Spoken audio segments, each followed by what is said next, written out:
За 20 гаруй жил бизнесийн салбарт ажилласан, өдөрдох шатны ажил хийсэн.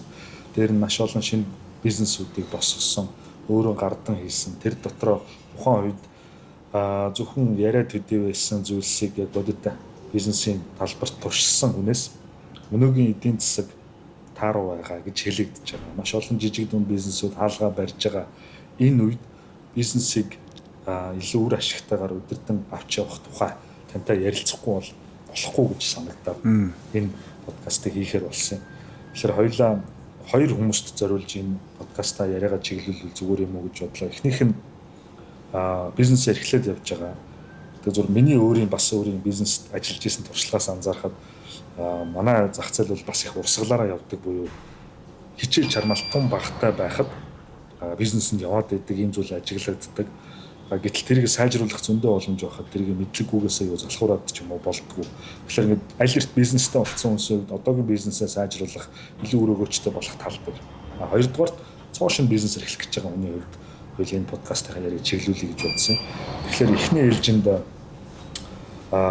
одоогийн бизнестэй гэхдээ бизнес нь нэг л болохгүй байгаа бизнес эрхлэгчид юунаас эхэлж өөрийнхөө бизнесийг сайжруулах алхмаа хийх ёстой. Тэгэхээр бизнес гэдэг маань өөрөө зөвхөн компани гэлтгүй нөгөө бизнесмен гэхээр нэг юм компани захирал ч юм уу тэгэж Монголд ойлгох гээд байдаг явцруулж баруунд бол бизнес гэдгийг what's your business гэдээ асуудаг. Одоо хоёр улс төр ч уулзснаа хоорондоо эсвэл хоёр төрийн дарга уулзснаа what's your business гэж асуудаг байхгүй. Тэгэхээр юу гэсэн үг гэхээр энэ одоо бидний бизнес гэдэг нэг юм ашиг олохгүй л нэг явдаг нэг юм борлуулалт хийгээл нэг юм зараал нэг юм мөнгө унгаана гэдэг ойлголтоор бид нар бизнес гэж ойлгодог юм байл да монголчууд сүүлийн 36 жил тэгж төсөөлсөн. Тэгэхээр яг тэр Америк, Англи тэр соёл тэр үг нь бол илүү өргөн үрээтэй байдаг.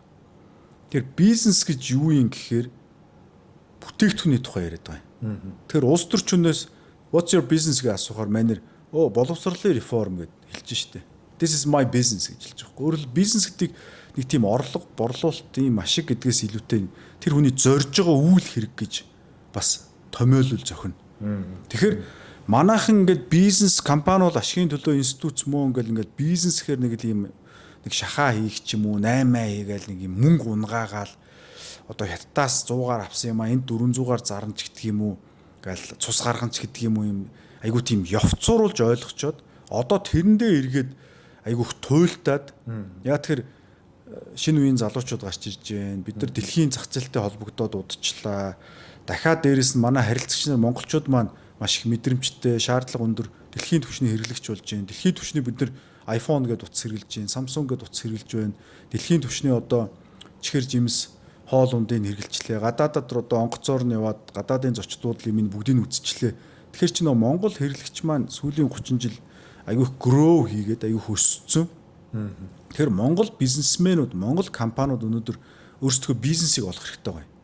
Магадгүй 90-ад онд нэг юм өмч өвчлээс нэг юм хямдхан юм цохиол те таньдаг сайттайгаа ярьж байгаад одоо төрийн өмчийг хямдхан худалдаж авдаг ч юм том уулуурхаан лицензгүй хямдхан цохиол тэндээс цус гаргаал энтертэй нэг тэр үе чинь бол өнгөрчлөө одоо тэгээ аваад ах юм үлдсэнгүй шүү дээ. Тэгэхээр бид яг барууны сонгодог утгаар нь бизнесийг хийх хэрэгтэй болж байна. Буюу энэ үйл хэрэгч гэдэг юм уу хүсэл эрмэлзэл гэдэг юм чинь бүтээгдэхүүн гэдэг юмар бас хайрцаглаж байна л да. Бүтээгдэхүүн гэж юу юм бэ гэж. Тэ бүтээгдэхүүн гэж. За бүтээгдэхүүн гэхээр бүтээгдэхүүн хөгжүүлэх тухай асуудал ярина. Өнөөдөр Монголын боловсролын систем, Монголын бизнесмэнүүд ерөөсөө ойлгохгүй байгаа. Бизнест нь саад болж байгаа. Тэр нь стартап байна уу? Established том корпорац байна уу? Ерөөсөө хамгийн том ойлголт бол бүтээгдэхүүн хөгжлийн ойлголт байхгүй. Бүтээгдэхүүн байхгүй багт маркетинг хийж яах юм, юугаа борлуулах юм, ямар юмныхаа харилцагчийн үйлчлэгийг үзүүлэх юм те. Тэгэхээр энэ бүтээгдэхүүн гэдэг концепцийг ерөөсөө ингээд ойлгохгүй, энийг заадаг сургуульч байхгүй.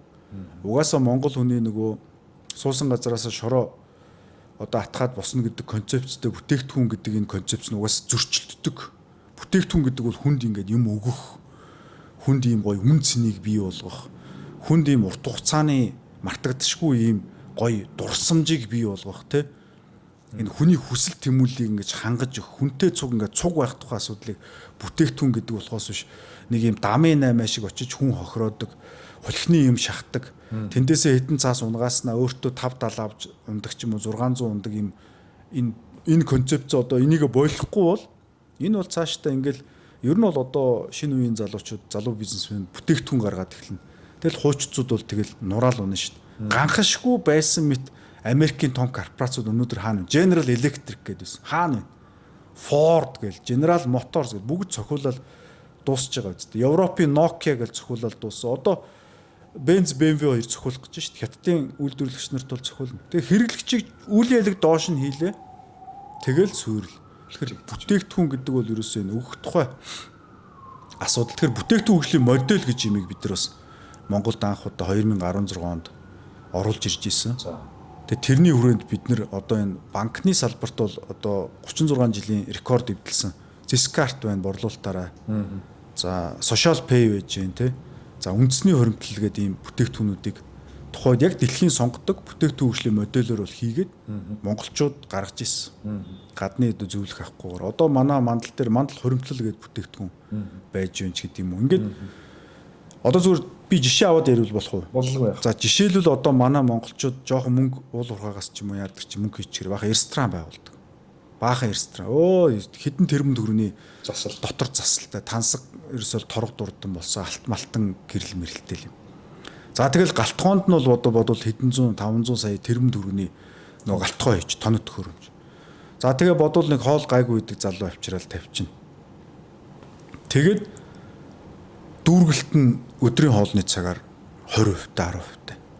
Тэгэхээр тэр чинь одоо тэр чигээрээ лос алдагдлахгүй юу? Тэр чинь өдрийн хоолны цагаар тэр ресторан чинь 100% дүүргэлттэйгээс зогсохгүй 200% дүүргэлттэй байх хэрэгтэй байхгүй юу? Баруунд бол тэгдэг шүү дээ. 12:30-аас ороод нэг ээлжинд гараад 1:30 гэл ер нь өдрийн хоолны цагаар 3 эргүүлэл 300% дүүргэлттэй л гарахгүй бол рестораны бизнес хэрэггүй л гэж байгаа шүү дээ. Дахиад оройн хоолны үеэр бол арайж удаан суудаг нэг 150% дүүргэлттэй ч юм уу.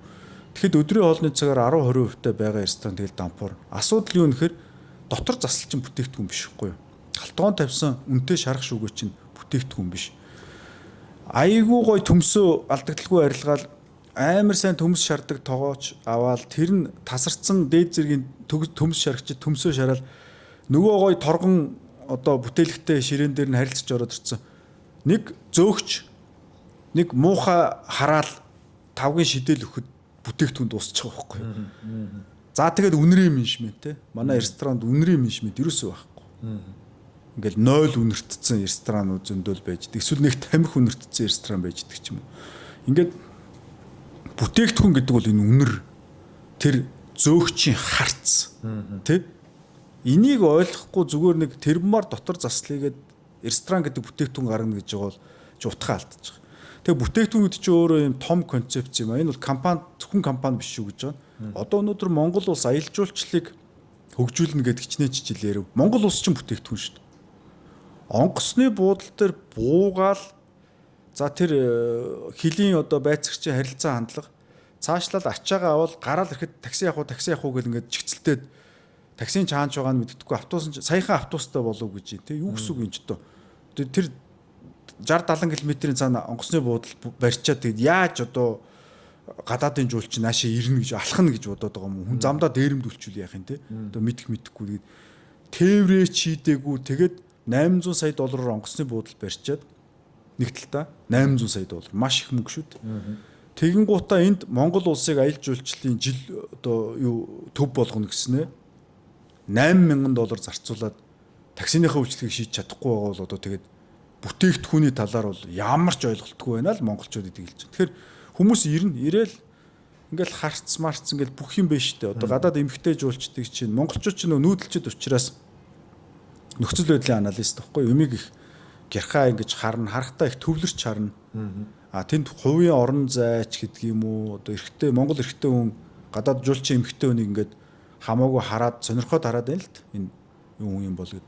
Гэтэл нөгөө хүний хувьд бол айгүй тийм аимшигтай өөрийн одоо бас дээрэмдэх гээд байгаа юм шиг санагдна гэдэг нөгөө харилцагчнуудээр харах зарчим цэцэрлэг сургуульд заадаггүй учраас бид нар чих ирээд зэргүй харна. Дахиад нөгөө боловсролын асуудал. Дахиад боловсролын асуудал. Тэгэхээр чи яаж аялжуулчд ирэх юм бэ? Тэр эмэгтэй хүн дахиж найз нөхдөө ийшээ ирээрээ гэж зөвлөхгүй шүү дээ. Тэ? Хүн болгоно л ингээл хараал ингээл нефт шөвгдөх мэт хараад байвал энэ ч одоо аимшигтай үстэй. Тэгэхээр гих мэтлэн бид нар зүгээр аялал жуулчлал гэхээр тэр харц, тэр үнэр, тэр айдас аюулгүй байх мэдрэмж те. Ингээл за хоол унд гэл яри л та. Одоо чинь гадаад жуулч одоо та хоёр тэр гаднаас найз ирэхэд оруулах буузны ресторан байна уу? За Шангрилагийн Mongolians гэл нэг мэрнээс нь л болдог. Яг үндэ тэнд бас бууж идэж үзээгүй л дээ. Гэхдээ тэнд яг бууз идэхээр яг болох уугүй юу те мэдэхгүй байхгүй. За яг сайхан цөв үед Монгол цөв үйдүүлээ гэл тэгэхээр нэг өдөр тостой, нэг өдөр тосн багдцсан, нэг өдөр хитрхи махын түлээ хийц, нэг өдөр хатуу махтай, нэг өдөр зөөлх ингээд эн чинь бүтээгдэхүүн биш байхгүй. Өдөр болгон өөр цовын гарч байгаа бол энэ бүтээгдэхүүн биш. Энд ч одоо казино юм аашийн те. Тэгэхээр би одоо гаднаас манай бас гадны банк санхүүгийн улсууд ирнэ. Тэгэд ингээд Монгол хоолнд оруулахаас айгаад тэгэл нөгөө барууны хоолнд нөгөө стейкэнд оруулсан амар санагдаад тахгүй. Айгаад байхгүй. Энэ Монгол хоол гэдэг өгсөн чинь амар түлцэн юм өчтдөг ч юм уу. Өөх тосоор одоо гулгсан юм өччихгүй гэл. Тэгэхээр бид өнөөдөр Монгол улс аялал жуулчлал татах тухай ярьж иж Монгол хоолоо гаргаж чадаагүй шин. Тэг энэ чи одоо тэр одоо мэдхгүй одоо аялал жуулчлалын яамд гарах хэрэгтэй ч юм уу. Эсвэл Монголын тоогоочтой холбоо энэ төр гэж байдаг юм бол тэрнтэйгээ яриад Монгол бууз гэж ийм бууз байна гэд тэр орцонд нь орох махын өөхтөө давстай грамлаад гарах хэрэгтэй шин. Тэ тэгэхгүй хүн болгоны бууз өөр байдаг юм тийм одоо казино шиг юм ерөөсөө байж болохгүй. Тэгэхээр ерөөсөө манайх ингээд улс үндэснээрээ бүтээгдэхүүн гэдэг юмны талаар ямар ч ойлголт байхгүй. Та өөрөө бол маркетинг борлуулалтын чиглэлийн хүн те бүтээгдэхүүн гэдэг бол харилцагч юм бит бүтээгдэхүүн мэй гэж өгөх тухай асуудал биш юм аа. Энэ бол харилцагчид мэдрэмж зарах асуудал юм аа гэж одоо дэлхийд даяараа номлоод идэг. Тэрийг хийгээд идэг. Тэгээд ер нь бизнес стартапууд байна. Надад стартапын та ментор болооч гэл 18 9 оноос нэг анх стартап Монголд нэг ингээл хэлэхэд баах уурсан. Тэгээд би за яах ингээд очив. Яагаад тэгэхээр Silicon Valley-д сайн явсан аппликейшнийг энд копидж кодыг бичсэнийг стартап гэдэггүй байхгүй юу? Тэр стартап биш байхгүй. Тэр бол зүгээр копи. Тэр аппын цаана байгаа тэр user experience те тэр тухайн орны зан заншил тэр харилцагчийн асуудлыг шийдсэн байдлыг л одоо тэр стартап байж л тэндээс л одоо unicorn гарна шүү дээ. Тэрнээс баахан энд гарсан санааг ингээ код болгоод бичихвэл магадгүй тэр нь 10% нь баг. Тэр одоо бүтээгдэхүүнийхээ хувьд. Тэгээд баахан стартап байгуулад баахан хичнээн залуучууд одоо залуу насаа өрөвтэй тий. Яг үнэ стартап гэхлээр л нэг тийм нойр хоолгүй ажилласан, өснөр үйсэн, нүд нь улаасан, коло уусан мөнгөгүй хитэн залуучууд харагдаад идэг болсон байсан шүү дээ. Харин тийм ямар ч хэрэггүй байхгүй. Тэр би тэгээд нэг за бүтээгдэхүүн ойлгохгүй ч одоо би одоо очиод зөвлөөд яах вэ тэгээд нөгөө тэгэхээр бүтээгдэхүүн гэхлээр саяны ярьсан зүйлээс улбалаад бодоход customer experience гэж ойлголт байдаг. Тухайн брендийн нэрийг анх сонссноос ахуулаад хэрэглэгч болох, дахин хэрэглэгч болох хүртэлх туулсан тухайн брэнд бүтээгдэхүүн үйлчлэгээтэй холбоотой хэн нэгэн эсвэл ямар нэгэн объект тухайн хүний амьдралын мөчлөгт гарч ирээд одоо touch point гэж англиар хэлдэг. Ямар нэгэн байдлаар тухайн брендийг сануулсан зүйлтэй л учрах болгондоо сайхан мэдрэмжийг төрүүлэхийг хэлдэг гэдэг. Тэгэхээр бизнес гэдэг дийлэх монголчууд санаа гэж ойлгоод байх шиг байна. Тэр санааг л одоо хийчих юм бол одоо бизнестэй болчлоо. Эсвэл тэр санаа л одоо зарагдчих юм бол ашиг болчлоо гэж бодоод байдаг. Тэгэхээр таны ойлголтоор бүтээгдэхүүн гэдэг тогтмол хугацаанд үр ашиг өгч идэг буюу зарагдж идэг зүйлийг хэлэх үү? Эсвэл түрүүний хэлдэг touch point болгон дээр гоё мэдрэмж өгдөг зүйлийг хэлэх үү? Ер нь түрүүний миний хэлдгээр touch point болгоно л байхгүй. Нөгөө ресторанаар бол үнэрийн менежмент, үүднээс орхуулаад ингээл хоол идэх дурслыг бадраагаал гараа явахт нэг сэтгэл хангалуун байх. Тэгээд дахин ирэх тэр мэдрэмжийг өгөх те. Одоо тэр чинь хүн тэгэхээр юу хүсэж байгаа гэхээр нэг тийм амттай хоол хүсэж байхгүй одоо байхгүй юу? Хүн найдвартай одоо стандартыг хүсэж штэ. Тэ? Тэгээ сөрөг мэдрэмж авахгүй байхыг хүсэж байна.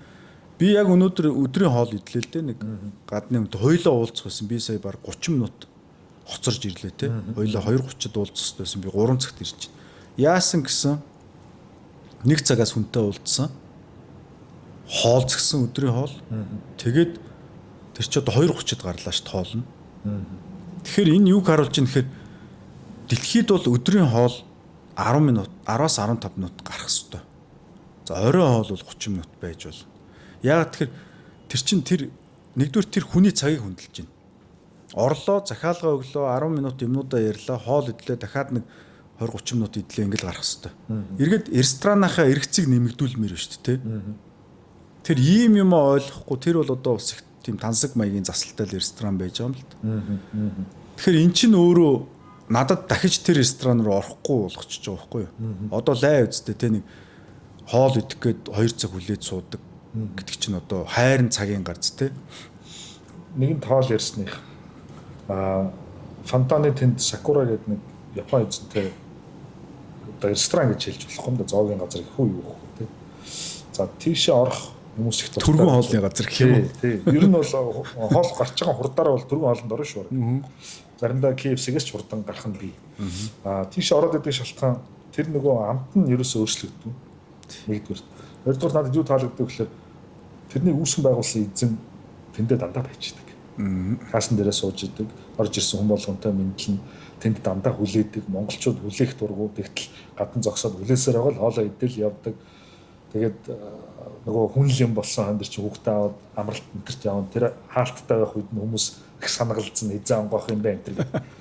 Тэгэхээр би тэр үеийг бас боддгийн нөгөө бүрий чинь буу цуушурны тухай ярихад за Япон рамен идмээр байгаа бол тийш очсон дээрээ гэж би бол итгэлтэй хэлж чаддаг шиг бид нар өчнөө олон жил идэж ирсэн хоолоо яг тэгэж ам бардам хэлж чадах газар байхгүй гоц байхгүй байгаа нь бас нэг бодлын харамсмаар санагддаг. За тэнгуү та дөрөв пальтд өртсөн буюу тэр Ziscart гэдэг бүтээгдэхүүн нэгдүгээр social pay гэдэг хоёр бүтээгдэхүүн бол би бол сегменттэй үнэхээр захиур хагалсан сайн бүтээгдэхүүн гэж хэлнэ. Тэгэхээр тэр хоёр бүтээгдэхүүн дээр үндэслээд та бүтээгдэхүүн гэдэг ойлголтыг үзэгчдэд өгвөл тэр ер нь яаж судлагдаж гарч ирсэн бүтээгдэхүүн тэнд байгаа шинж чанаруудыг та яагаад оруулах болсон? Тэр ерөөсөө харилцагч төвтэй стратеги гэж бид нар зарлал Монголд анх удаа customer centric strategy гэдэг. Тэгэл ерөөсөө бүтээгдэхүүнээ өөрөөсөө эхэлж биш харилцагчаас нь эхлээл хөгжүүлчихэж байгаа. Тэгэхээр харилцагч чинь хэдэн төрлийн сегмент байгаа. Бид нар анхны Монголын одоо нөгөө behavior буюу зан авир суурьтай сегмент хийж байгаа маркетинг хийсэн. 9 сегментийг бид нар илрүүлсэн. Тэгээ өмнө нь бол одоо demographic суурьтай буюу хүүс нас гэл нэг. Тий, нас, хүүс, Улаанбаатарт амьдардаг сэхэтэн хэтэн ч гэдэм дээд боловсролтой ингээл. Тэгмэд бид нар тэгээгүй. Бид нар шоучин залуус гэр амьтаа ирчүүд гэдэг жишээ сегментүүд гаргаж байгаа байхгүй. Тэгээд нэг Ziscart гэж бүтээгдэхүүнийг 9 сегментэд 9 өөр маркетингаар зарж байгаа байхгүй. Гэр амьтаа одоо ирчүүд гэдэг нь бол яг нь гэртэл байж идэг. Гэр орныхоо хүнсийг авдаг, дэлгүүр ордог, супермаркет ордог. Тэгвэл тэрэнд нь супермаркетад Ziscart-ийн өгөх бенефитүүдийг нь сурчилж байгаа. Ихэнх тохиолдолд бол одоо дэлхийд бол энэ түгээмэл болсон. Монголд бол ганцхан шторк хийгээл ингээл их мөнгөөр нүднэ гэж бодож штэ. Тэгэхэд Ziscart тэр үндэсний хоригдлын энэ бол өчүүхэн баг төсвөр бүр санаанд ором инээдэмтэй юм төсвөр. Илүү нөө FOMO гэж ярддаг юм хоцорчгүй гэсэн мэдрэмж тэгээ шууган үүсгэж. Үнэхээр харилцагчийн одоо чинь тэр чинь сарын хугацаанд хүүгүү зээл өгч байгаа штэ. Кредит картаар. За тэгэл загвар дизайн тэргээл ингээл одоо манад нэг тим юм бас байна. Том группийн захирлууд бүтээгдэхүүн хөгжүүлэлтэнд оролцдоггүй. Бүтээгдэхүүн гэж үгнийхээ бэ үсгэгч мэдэхгүй тохиолдол аюух байдаг. Тэр бүтээгдэхүүнийг бол одоо маркетингийн нэгж хийдэг. CEO бол энд өөр юм хийдэг гэж. Тэгэхээр чи Стив Джобс ч өөрөө iPhone-ийнхаа утсыг би буруу санааг бол 6 сар тэрж хондог баха. Банк барьцсан явж идэг гартаа. Ягаад тэгэхээр барихад эвтэйхэн байна уу гэж үзээд байнга өөрөө ашиглаад харилцагч өөрөө харилцагч бодоод байна шүү дээ. Тэр Ziscart-ийн дизайныг би өөрөө гаргасан. Яг өөрөө тухай захирал багтал гарс тэр чи захирал хүний л угаасаа хийх үндсэн л ажил нь баггүй. Тэр хүн компани гэж юм чинь орлогоо юунаас олдгийг хэр бүтээгдэхүүний борлуулалтаас л олдог шүү дээ. Тэгэхээр компаниг гүйцэтгэх захирлыг хийх ёстой ерөөсөө эхний бөгөөд эцсийн ажил бол бүтээгдэхүүн хөгжүүлэлт. Одоо бусад юм нь бол мэдгүй харин өстой дэд захирлууд мөрхлүүдээ өгдөг байхыг бол үгүйсэхгүй. Тэгээд банкуудыг харж байхад одоо нэг тийм утга учиргүй дээр нэг юм зураг мураг хэвлэлсэн байдаг шин. Тэр одоо банкны нэг маркетингийн ажилтны одоо дуртай зураг юм уу хайшин тий. Тэр ер нь харилцагч нарын хүссэн хүлээсэн зураг хөрөг мөн үү тий. Тэгэхээр эн чинь л нөгөө компани төвтэй бүтээгдэхүүн үзүүлэлт болчих. Одоо ингээд 4 захирал сууж ирж байсан л за ямар загвартай карт гарах вэ гэсэн. Энэ дээр нь ингээд адууны толгоо оруулж ийн. Хөө ямар гой санал вэ гээл ингээд эхлүүл эн чинь ингээд эргүү мал чиглэл рүү гал явчихж байгаа байхгүй юу? Харилцагч төвтэй стратеги гэдэг бол харилцагч юу харахыг хүсэж байгааг олоод тэр одоо харахыг хүсэж байгаа картн дээр харахыг хүсэж байгаа тэр зураг нь харилцагчийн зураг нь банкны захирлуудад огт таалагдахгүй байх нь ч үл хамааран тэрийг л явуулахыг хэлээд байгаа юм шүү дээ. Тэгэхээр би ухаантай гэдэг синдром бол бизнесмен хүн байж болохгүй. Бизнесмен хүний хувьд бол одоо 2 хүн байгаа бол ухаантай хүн харилцагч нь байхгүй юу. Тэгээ харилцагчийг л дагна. Харилцагч бол одоо босс. Тэнгуут манад захирлууд би мундаг Харвард төгссөн юм чи би ухаантай л байж таараа маараа гэд ингээ бүтээгдэхүүн гаргаад эхэлдэг. Тэгээ тэр нь угаасаа явдггүй, зарагддаггүй. Тэгэл шороонд булагдал өнгөрдөг чинь тийм учиртай. Тэгэхээр ер нь харилцагчийн замнал гэх юм уу те. Харилцагчийн зүгээс харж тэгжил гарч ийн гэсэн үг. За шин чанарын хувьд сегментийн хувьд тийм байсан байж. Тэгэхээр чин кредит карт ч гэдэг карт чинь те. Тэр үед кредит картад юу өгдөг байсан? Ямар байсан? Тэр үед чинь кредит карт чинь одоо кредит карт авах боломжтой хүмүүст өгөх шин зөвхөн компани захирал махирч юм уу? Одоо улс төрчдөд гадаад явах гэсэн карт өгөөч бариач гэж гуйж мөж баг танил талаараа банкнд ярьж авдаг ус. Тэг чи бид нар чи баг 80 мянгаыг авчиад тараачиж байгаа байхгүй юу? Зарчиж байгаа байхгүй юу? Тэр зискар чинь бас юм штэ. Одоо ингээ картыг чинь пластик хэвлэдэг. Тэр пластик чинь өөрөө өртөгтэй. Тодорхой хэмжээний үйлдвэрлэхэд. Тэгэхэд бусад банкны картууд 4-5 мянган төгрөг гэж яхад 20 мянган төгрөгөөр зарагдсан карт штэ. Тэгэхэд тэн дээр одоо баг 80 орчим мянга ямар ч комплейн гарахгүй. Өөрөөр хэлбэл хүмүүс таалагдж байгаа загвар дизайн, үйлчлэгээ нөхцөл таалагдж байгаа, маркетинг таалагдж байгаа, мэдрэмж таалагдж байгаа. Бусад банкны картаас 4-5 дахин илүү үн төлөхөд бэлэн л байгаа байхгүй юу? Тэнд нэг ч комплейн гараагүй. Ягаад тэр харилцаж өөрөө л мөнгө төлж авч байгаа юм чи тэ.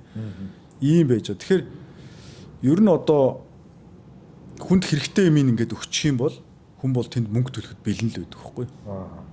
Тэгэхээр нөгөө таны хэлснээс бол харилцагч чинь юу хүсэж байна гэдгийг судлах хэрэгтэй л гэсэн одоо дүгнэлт гарч ирж байна л да. Хүмүүс нөгөө харилцагчийг хаан, хэрэглэгч бол хаан гэдэг. Ихэнх хүмүүс хэрэглэгчийн юу гуйсныг биелүүлвэл тэрийг хаан гэдэг утгаар нь ойлгоод байх шиг байдаг. Би бол танд нөгөө хэрэгтэй байгаа датагаа ил болгож өгснөөрөө тэгээд тэрнээс болж маш сайн бүтээгдэхүүн гарснараа таавал хаа юм а гэж би цоллоноор санагддаг байхгүй. Зөв. Яг зөв. Таны зөв. Харилцагч бол хаан гэдэг үгээ буруу зуруу маш их ойлгож байна. Ер нь бол харилцагч бол өөрөө одоо ингээд харилцагчийн судалгаанууд аяг их авдаг байхгүй юу? Тэр судалгаанууд бол баг 90% бүтлгүүтдэг. Яагаад тэгэхээр харилцагч өөрөө ил ухамсараараа хэлж байгаа юм. Далд ухамсарт нь байгаа яг нууц жинхэнэ хүсэл мэдрэмжээс нь зөрдөг байхгүй юу? Ер нь голцоо. Ил ухамсараараа бол нийт одоо common conformity тэ нийт тийм одоо түгээмэл таалагдах ч юм уу ийм хэлээ явчихдаг. Яг далд ухамсартаа тэр мэдрэмж өгдөг. Тэгэхээр бүтээгдэхүүн хөгжүүлж байгаа хүн тэр хэрэглэгчийн далд ухамсар руу нэвтэрч орох хэрэгтэй. Тэгж нэвтрэхийн тулд өгөгч харилцагчнуудаар харагч нөө эмпати байж ингэж одоо шанал ашиглаж ингэж орох хэрэгтэй байхгүй юу? Тэрнээс ингэж user survey аваад та ямар бүтээгдэхүүн авмаар байна. Үнэтэй, Б хямдхан, В мэдэхгүй гэх ийм судалгаа айгүйх дэлхийд даяар явдаг. Тэрийг ч гэсэн Стив Джобс бол бүтээгдэхүүн хөгжүүлэгч гэдгээрээ бол одоо дэлхийд бараг номер 1 байгаа юм тий шалгарцсан. Стив Джобстой л ярилцгүй л дээ. Тэгэнгүүт манай улс ч нөгөө дийлэнх нь импортоор бараа бүтээгдэхүүн борлуулдаг болохоор миний бодлоор бүтээгдэхүүн хөгжүүлэлт гэдэг юм ямар ч хийх боломж байдгүй юм шиг санагдах байхгүй. Аль эрт хөгжсөн бүтээгдэхүүнийг л оруулж ирж зарж байгаа. Үйлдвэрлэгч биш байх нь бүтээгдэхүүн хөгжүүлэлтийг одоо бодох талаар тэр бүтээлч байдлыг өрнүүлэх тал дээр саад болдог гэж ойлгол болох юм. Яг манайх чинь социализмын үед бүтээгдэхүүн үйлдвэрлэдэг байсан шүү дээ, тий? Хувцас, үр тариа, гутал мотл гэл машин механизмын завод энэ төрөл барилгын материалын үйлдвэр ингээд бүтээгдэхүүн бол хийж байсан. Тэгвэл бол мэдээж коммунист үйлдвэрлэл бол бүтээмж муутай, үр ашиг муутай байсан. Тэгээ 90 онд аваач тэдрийгээ сайхан бүгдийн өмч өвчлөлөөр өрн тарын хийж өгөөд хэдэн үйлдвэрүүдээ тэгээ одоо өнөөдөр ингэж байж байгаа. Тэгээд одоо чинь хятадтай өрсөлдөж бүтээгдэхүүн хийх гэж их олон хүн дампуурдаг штэ. Тэгэхээр бүтээгдэхүүн хөгжлийн үндэс гэдэг чинь өртгөөрөө бид нар өртөг болон чанарын харьцаа тий бид өрсөлдөж чадах уу? Массын үйлдвэрлэл гэж байна. Тэг хүн болгоны мэддэг концепц. Массын үйлдвэрлэл гэж юу ярьж байгаа вэ? Сая ширхгийг үйлдвэрлэснээрээ тэр бүтээгдэхүүн чинь төгс төгөлдрөлөө ойртож байгаа байхгүй. Тэг хятадд ингэж үйлдвэрлэж байгаа бүтээгдэхүүнийг Монголд хийх гээд байдаг. Эсрэгээр бид яах ёстой вэ гэхээр хятадд үйлдвэрлэж чадахгүй бүтээгдэхүүнийг Монголд үйлдвэрлэх ёстой. За тэгээ энэ дээр дахиад би сая Discard дээр жишээ авч байгаа. Манайх ингээд бүтээгдэхүүн хийхээр хямдхан зарна гэж бодоод байдаг. Одоо Монгол махыг авчиад хятад байгаа бүх махнаас хямдхан зарна гэж манай ах нарын толгой ажилтдаг юм. Бүтээгдэхүүн хөгжүүлэлт гэж юмаа хямдруулж зарах тухай асуудал огтхомж биш. Би тэгээд мандлын захирлууд хэлдэг. Та нар борлуулалтаа өсгөхийн тулд үнэ хямдруулна гэж толгойч орж ирж байгаа бол фейлджээл гэж ойлгох гэж. Үн хямдруулах бол бүтээгдэхүүн хөгжүүлэгчүүний далдах шийдэл байх хэрэгтэй байхгүй. Тэрний өмнө 69 арга хэмжээ авч 69 арга хэмжээ фейлдсэний дараа яг maybe болох юм, магадгүй болох юм тий. Тэгэхээр Монгол махыг одоо ингээд зүр жишээ хоёул exercise дасгал хийл да. Монгол мах чинь хятадын нэг тосгоноч хэрэгцээг хангахгүй жилийн. Тэр масс үйлдвэрлэлийг мартах хэрэгтэй. Тэгэхээр масс үйлдвэрлэлийн махтаа бид үнийг хямдруулж зарна гэд бүр утгаа алдчих. За тэгээд яах гээд байгаа юм гэхээр хятадууд тэгвэл монголчуудыг юу гэж боддгийг гэж байгаа байхгүй. Тэгээд хятад бол маш их химийн хортой үйлдвэртэй, хулхны бараа мараа одоо ихтэй байсан учраас хятад хүн бол хятад бараанд бас төдийлөн итгэдэггүй байсан. Яг нь одоо гайгүй сайжирч байна. Тэгэнгუთ хятадууд бол монголчуудыг юм органик фреш гэж боддог юм. Ер нь. Тийм учраас хятад байгаа одоо хамгийн том сүү тэ мах хоолны үйлдвэрлэлүүд чинь өвөр Монголд биш. Тэгээд Монгол гэж ингэж маркетинг хийж штэ. Тэгэхэд бид ч одоо энд жинхэнэ яг ар Монгол нь гэж одоо ингэ тэрийг ойлгодог юм уу гэж байхгүй. Тэгэхээр бид нар бол Монголын мах тэртээ дэргүй маш жижигхэн хэмжээтэй учраас бид нар хятадын хамгийн тансаг үнэтэй рестораны Японоос авчирсан вагю махныхын дээр нь тавих хэрэгтэй байхгүй юу? Тэртээ тэргүй хятадын дундаж хэрэглэгч тэр вагюн яадгийн тэр Монголын мах нь монгюн яадгийн тэр нь яадгийн тэрийг мэд ямар махны эксперт юм ааши. Ер нь улаан махныг иддгүү усууч тэр хүн яах гэж тансаг ресторанд ордог вэхээр найз нөхдөөгөө дайлах гэж өвөрмөц амт амтлах гэж ор. Хүн зүгээр ходоодод үрэх гэж байгаа бол түргэн олны газар хятадынхаа тэр гудамжаар дүүрэн байгаа гуанз руу ороод тэр чин гоё найдвартай хоолыг хийгээд өгч шít. Хаяа ордогхгүй тансаг ресторанд. Нэг юм гоё мэдрэмж авахгүй. Тэгээ очиод нөгөө вагюч чинь бол одоо хятадч сүүлийн 20 жил идсэн. Вагюч амар тостой ер нь те. Тостой мостой мангар үнэтэй үнэтэй. Тэгээд вагюг бол одоо 4 үедээ дөөдөн штэ. Монгол мах дээр навчир хүүе Монгол мах ирж гинэ. Очиж идэ. Ерөөсөө ингээд энийг ерөөсөө ойлгохгүй. Юм ал хямдхан л зарах гээд. Хямдхан зар яаж л хямдруул зарах үгүй. Тийм байхгүй. Юмыг үнэтэй зарч чадахгүй бол бүтээгдэхүүн хөгжүүлэлт хийж чадахгүй байна л гэсэн үг. За санхүүгийн салбарын бүтээгдэхүүнийг бол ойлголоо. Тэгэнгүүт та огт хөгжөөгүй байсан гэх үү? Хүн болгоно нэг бүтээгдэхүүнт гэж ойлгодгүй даатгалын салбарт орж ирээд өрсөлдөгчдөөс ялгаатай нэгдүгээрт, хоёрдугаарт харилцагч төвтэй ямар бүтээгдэхүүн хөгжүүлсэн бэ? За даатгалын хувьд бол одоо даатгалын үйлчлэгээ гэдэг чинь тэр даатгалын ингээд гэрээ зарах үе бол тэр чинь даатгал биш бүтээгдэхүүн биш. Даатгалын бүтээгдэхүүн гэдэг чинь яг нөхөн төлбөр нь. Яг хүн ингээл нөгөө машин тэрэг нь мөргөлдөөл эсвэл өвдөөл ингээл нөхөн төлбөр авах гээд ирэхэд. Тэгэхээр манай одоо мандал даатгал, тэнгэр даатгал, мандал лайф даатгал гэдэг 3 даатгалын компани нь эдгээр бол нөхөн төлбөрөөл найдвартай л өгдөг байх зорилгыг л би энэ компаниуд захирлууд нь тавьдаг. Тэр нөхөн төлбөрийг найдвартай өгөхийн тулд тэр нь тохирсон яг одоо бол энэ чинь даатгалын компаниуд ер нь бол алдагдaltaй ажиллаж байгаа шүү дээ даатгалаасаа. Тэгэхээр одоо бол бид үнэ бол нэмж чадахгүй байгаа. Түрүүний миний одоо саяны 5 минутын өмнө ярьсан юмтай бол энэ дээр эсрэг. Ягаад тэгэхээр одоо бол бид монголчуудад даатгал хэрэгтэй юм байна гэдгийг ойлгуулах. Тэхийн тулд бид ингээд одоо алдагдaltaй шахуу ажиллаж байгаа байхгүй даатгал талаас. Одоо сүүлд 2 жил алдагдaltaй ажилласан, нодлон жил нэг ашигтай болсон. Энэ жил бас эргэлзээтэй харагдаж байна. Яг тэр нөгөө хүмүүсээс авсан хураамжийн орлогоо эргүүлээд хөтөлбөртөө өгөөд тэгээ үйл ажиллагааны зардлаа төлөхөр хасахтай гарчаад байна шүү дээ. Тэгэхээр энэ ямар фаз, ямар үе явж байна гэхээр даатгал хэрэгтэй байна гэдгийг ойлгох гэдэг. За ингээ ойлгоод ирээд хүмүүст ийм даатгуулах нь зөв гэдгийг ойлгосны дараа бид нар үнэ өсгөөд ашиг олох хэрэгтэй шүү дээ бизнес хийж байгаа юм чи тий. За ийм зүгээр юу явж байгаа бас ийм янз янзын нөгөө бизнесийн мөчлгүүд байдгийг шүү гэдгийг бас ойлгох хэрэгтэй л доо. Тэгээд би түрүү нөгөө яриагаа дуусгахад даатгалын үйлчлэгээ бол нөхөн төлбөр. Хүмүүс нөхөн төлбөр авч ижил даатгал хэрэгтэй гэдгийг мэдэх байхгүй юу. Тэгэхээр энэ даатгал гэж юу юм гэхээр бүтээгдэхүүн гэдэг нь бол нөхөн төлбөр нөхгүй юу. Тэгээ бид нөхөн төлбөрийг хиймэл оюуханаар, дижиталаар, аппликейшнээр шийдэхтэр одоо онцгой анхаарч ажиллаж байна. Ажиллаж ирсэн. Одоо манайх 100 нөхөн төлбөрийн хүсэлт ирэхэд жишээ нь манай тэнгэр даатгал бол одоо 94-т нь нөхөн төлбөр олгож байна гэж. 100 өргөдөл ирэхэд 94 өргөдөлт нөхөн төлбөр олгож байна. За нөгөө 6 нөхөн төлбөр яаж юм гэхээр тэр бол одоо гэрээгээ буруу ойлгосон тохиолдол байна. За ловрын шинжтэй одоо даатгалыг ашиглаж бас мөнгө авах гэсэн тий. Болоогүй юмыг болсон юм шиг хуурамчаар юу бүрдүүлж явахгүй тий. Ингиж одоо юм авах гэсэн юм бас орлого байна. Энэ ингээд 6-ыг нь няцаахад ер нь бол бид нар өгөх ёстой мөнгө бол 100 өгч. За тэгэхээр энд чинь бид нар одоо чанартай ийм үйлчлэгээ үзүүлэхийн тулд зөх хэмжээний үнийг тавих хэрэгтэй байхгүй юу? Тэгэхээр Монгол хэрэглэгч бол одоохондоо хамгийн хямдхан даатгал хаана байна гэдээ явж байгаа. Одоо нөхөн төлбөр гараагүй шүү дээ. А яг нөхөн төлбөр гарангуут эн чинь нүрлүгөө алгадуулна. Өө эн чинь нөхөн төлбөрөө өгч чаддаг өхийг хүсэж байгаа гэдэг байхгүй юу? Нөхөн төлбөр өхийг ингээд яг өгёо гэд хүсээд бид өгнөө гэдгээ мэдээд даатгалынхаа үнийг гаргана шүү дээ. Тэрнээс биш цовингийн зураг харуулчаад одоо 100 төгрөгөөр цовин зарчий гэдэг үл тэр бол утгагүй шүү дээ. Тэр цовинд орох орц чинь чухал шүү дээ. Ямар мах юм, ямар гуйрлаа, ямар тосоор шарсан. Хэдэн одоо өдөр 7 хоног шаардсан ашигласан тосоо ашиглаж дахиж шараад байгаа юм. Тэгээ лакшери ресторан гэдэг чинь шүү. Нэг шараал асгаал цоошин тос, нэг шараал асгаал цоош. Тэргээрэл үнэн гардаг шүү дээ. Тэгэхээр эцсийн даатгалын үйлчлэгээ бол нөхөн төлбөр байдаг. Тэрнтэйгээ уялдаад хураамж нь бол тэр зохих төвшөндөө байх хэрэгтэй.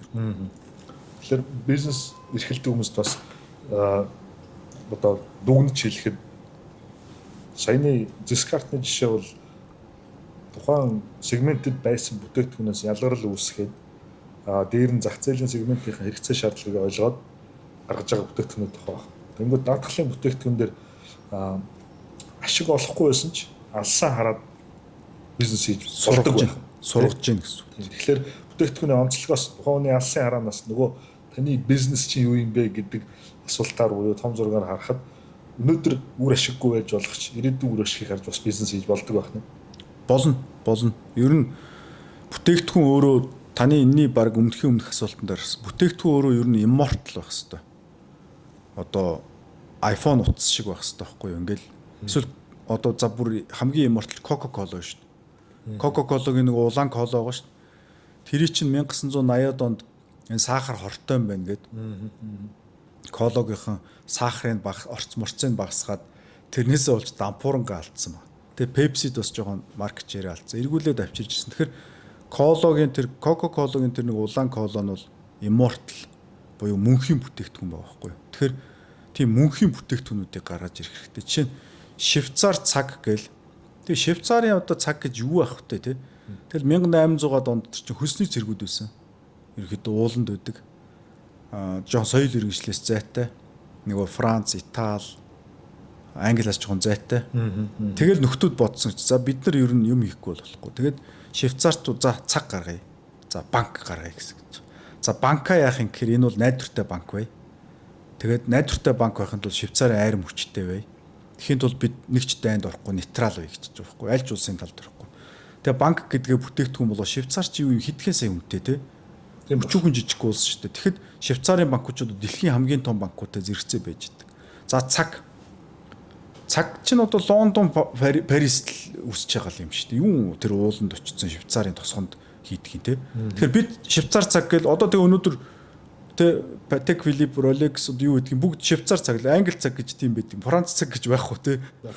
Ингээд бүр ингээд мөнхийн бүтээгдэхүүнийг чинь ингэж хоногшуулж Ингээ нэг бариад авцсан байхад бол хэдэн зуун жилээр ингээд бүтээгдэхүүнтэй чинь зарж амьдрын штэ улсаараа. Кологийн жишээ авсан, цагны жишээ авсан дээр ч гэсэн ингээд нэмээд асуугаад одоогийн ярьж байгаа одоо эрүүл мэндтэй холбоотой, урт наслалтай холбоотой энэ төр гэл ярингууд одоо хор битээ хэрэглээ, саагаар битээ хэрэглээ гэлдэг. Гэтэл хүний нэг тийм натур гэж нэг юм байна тий.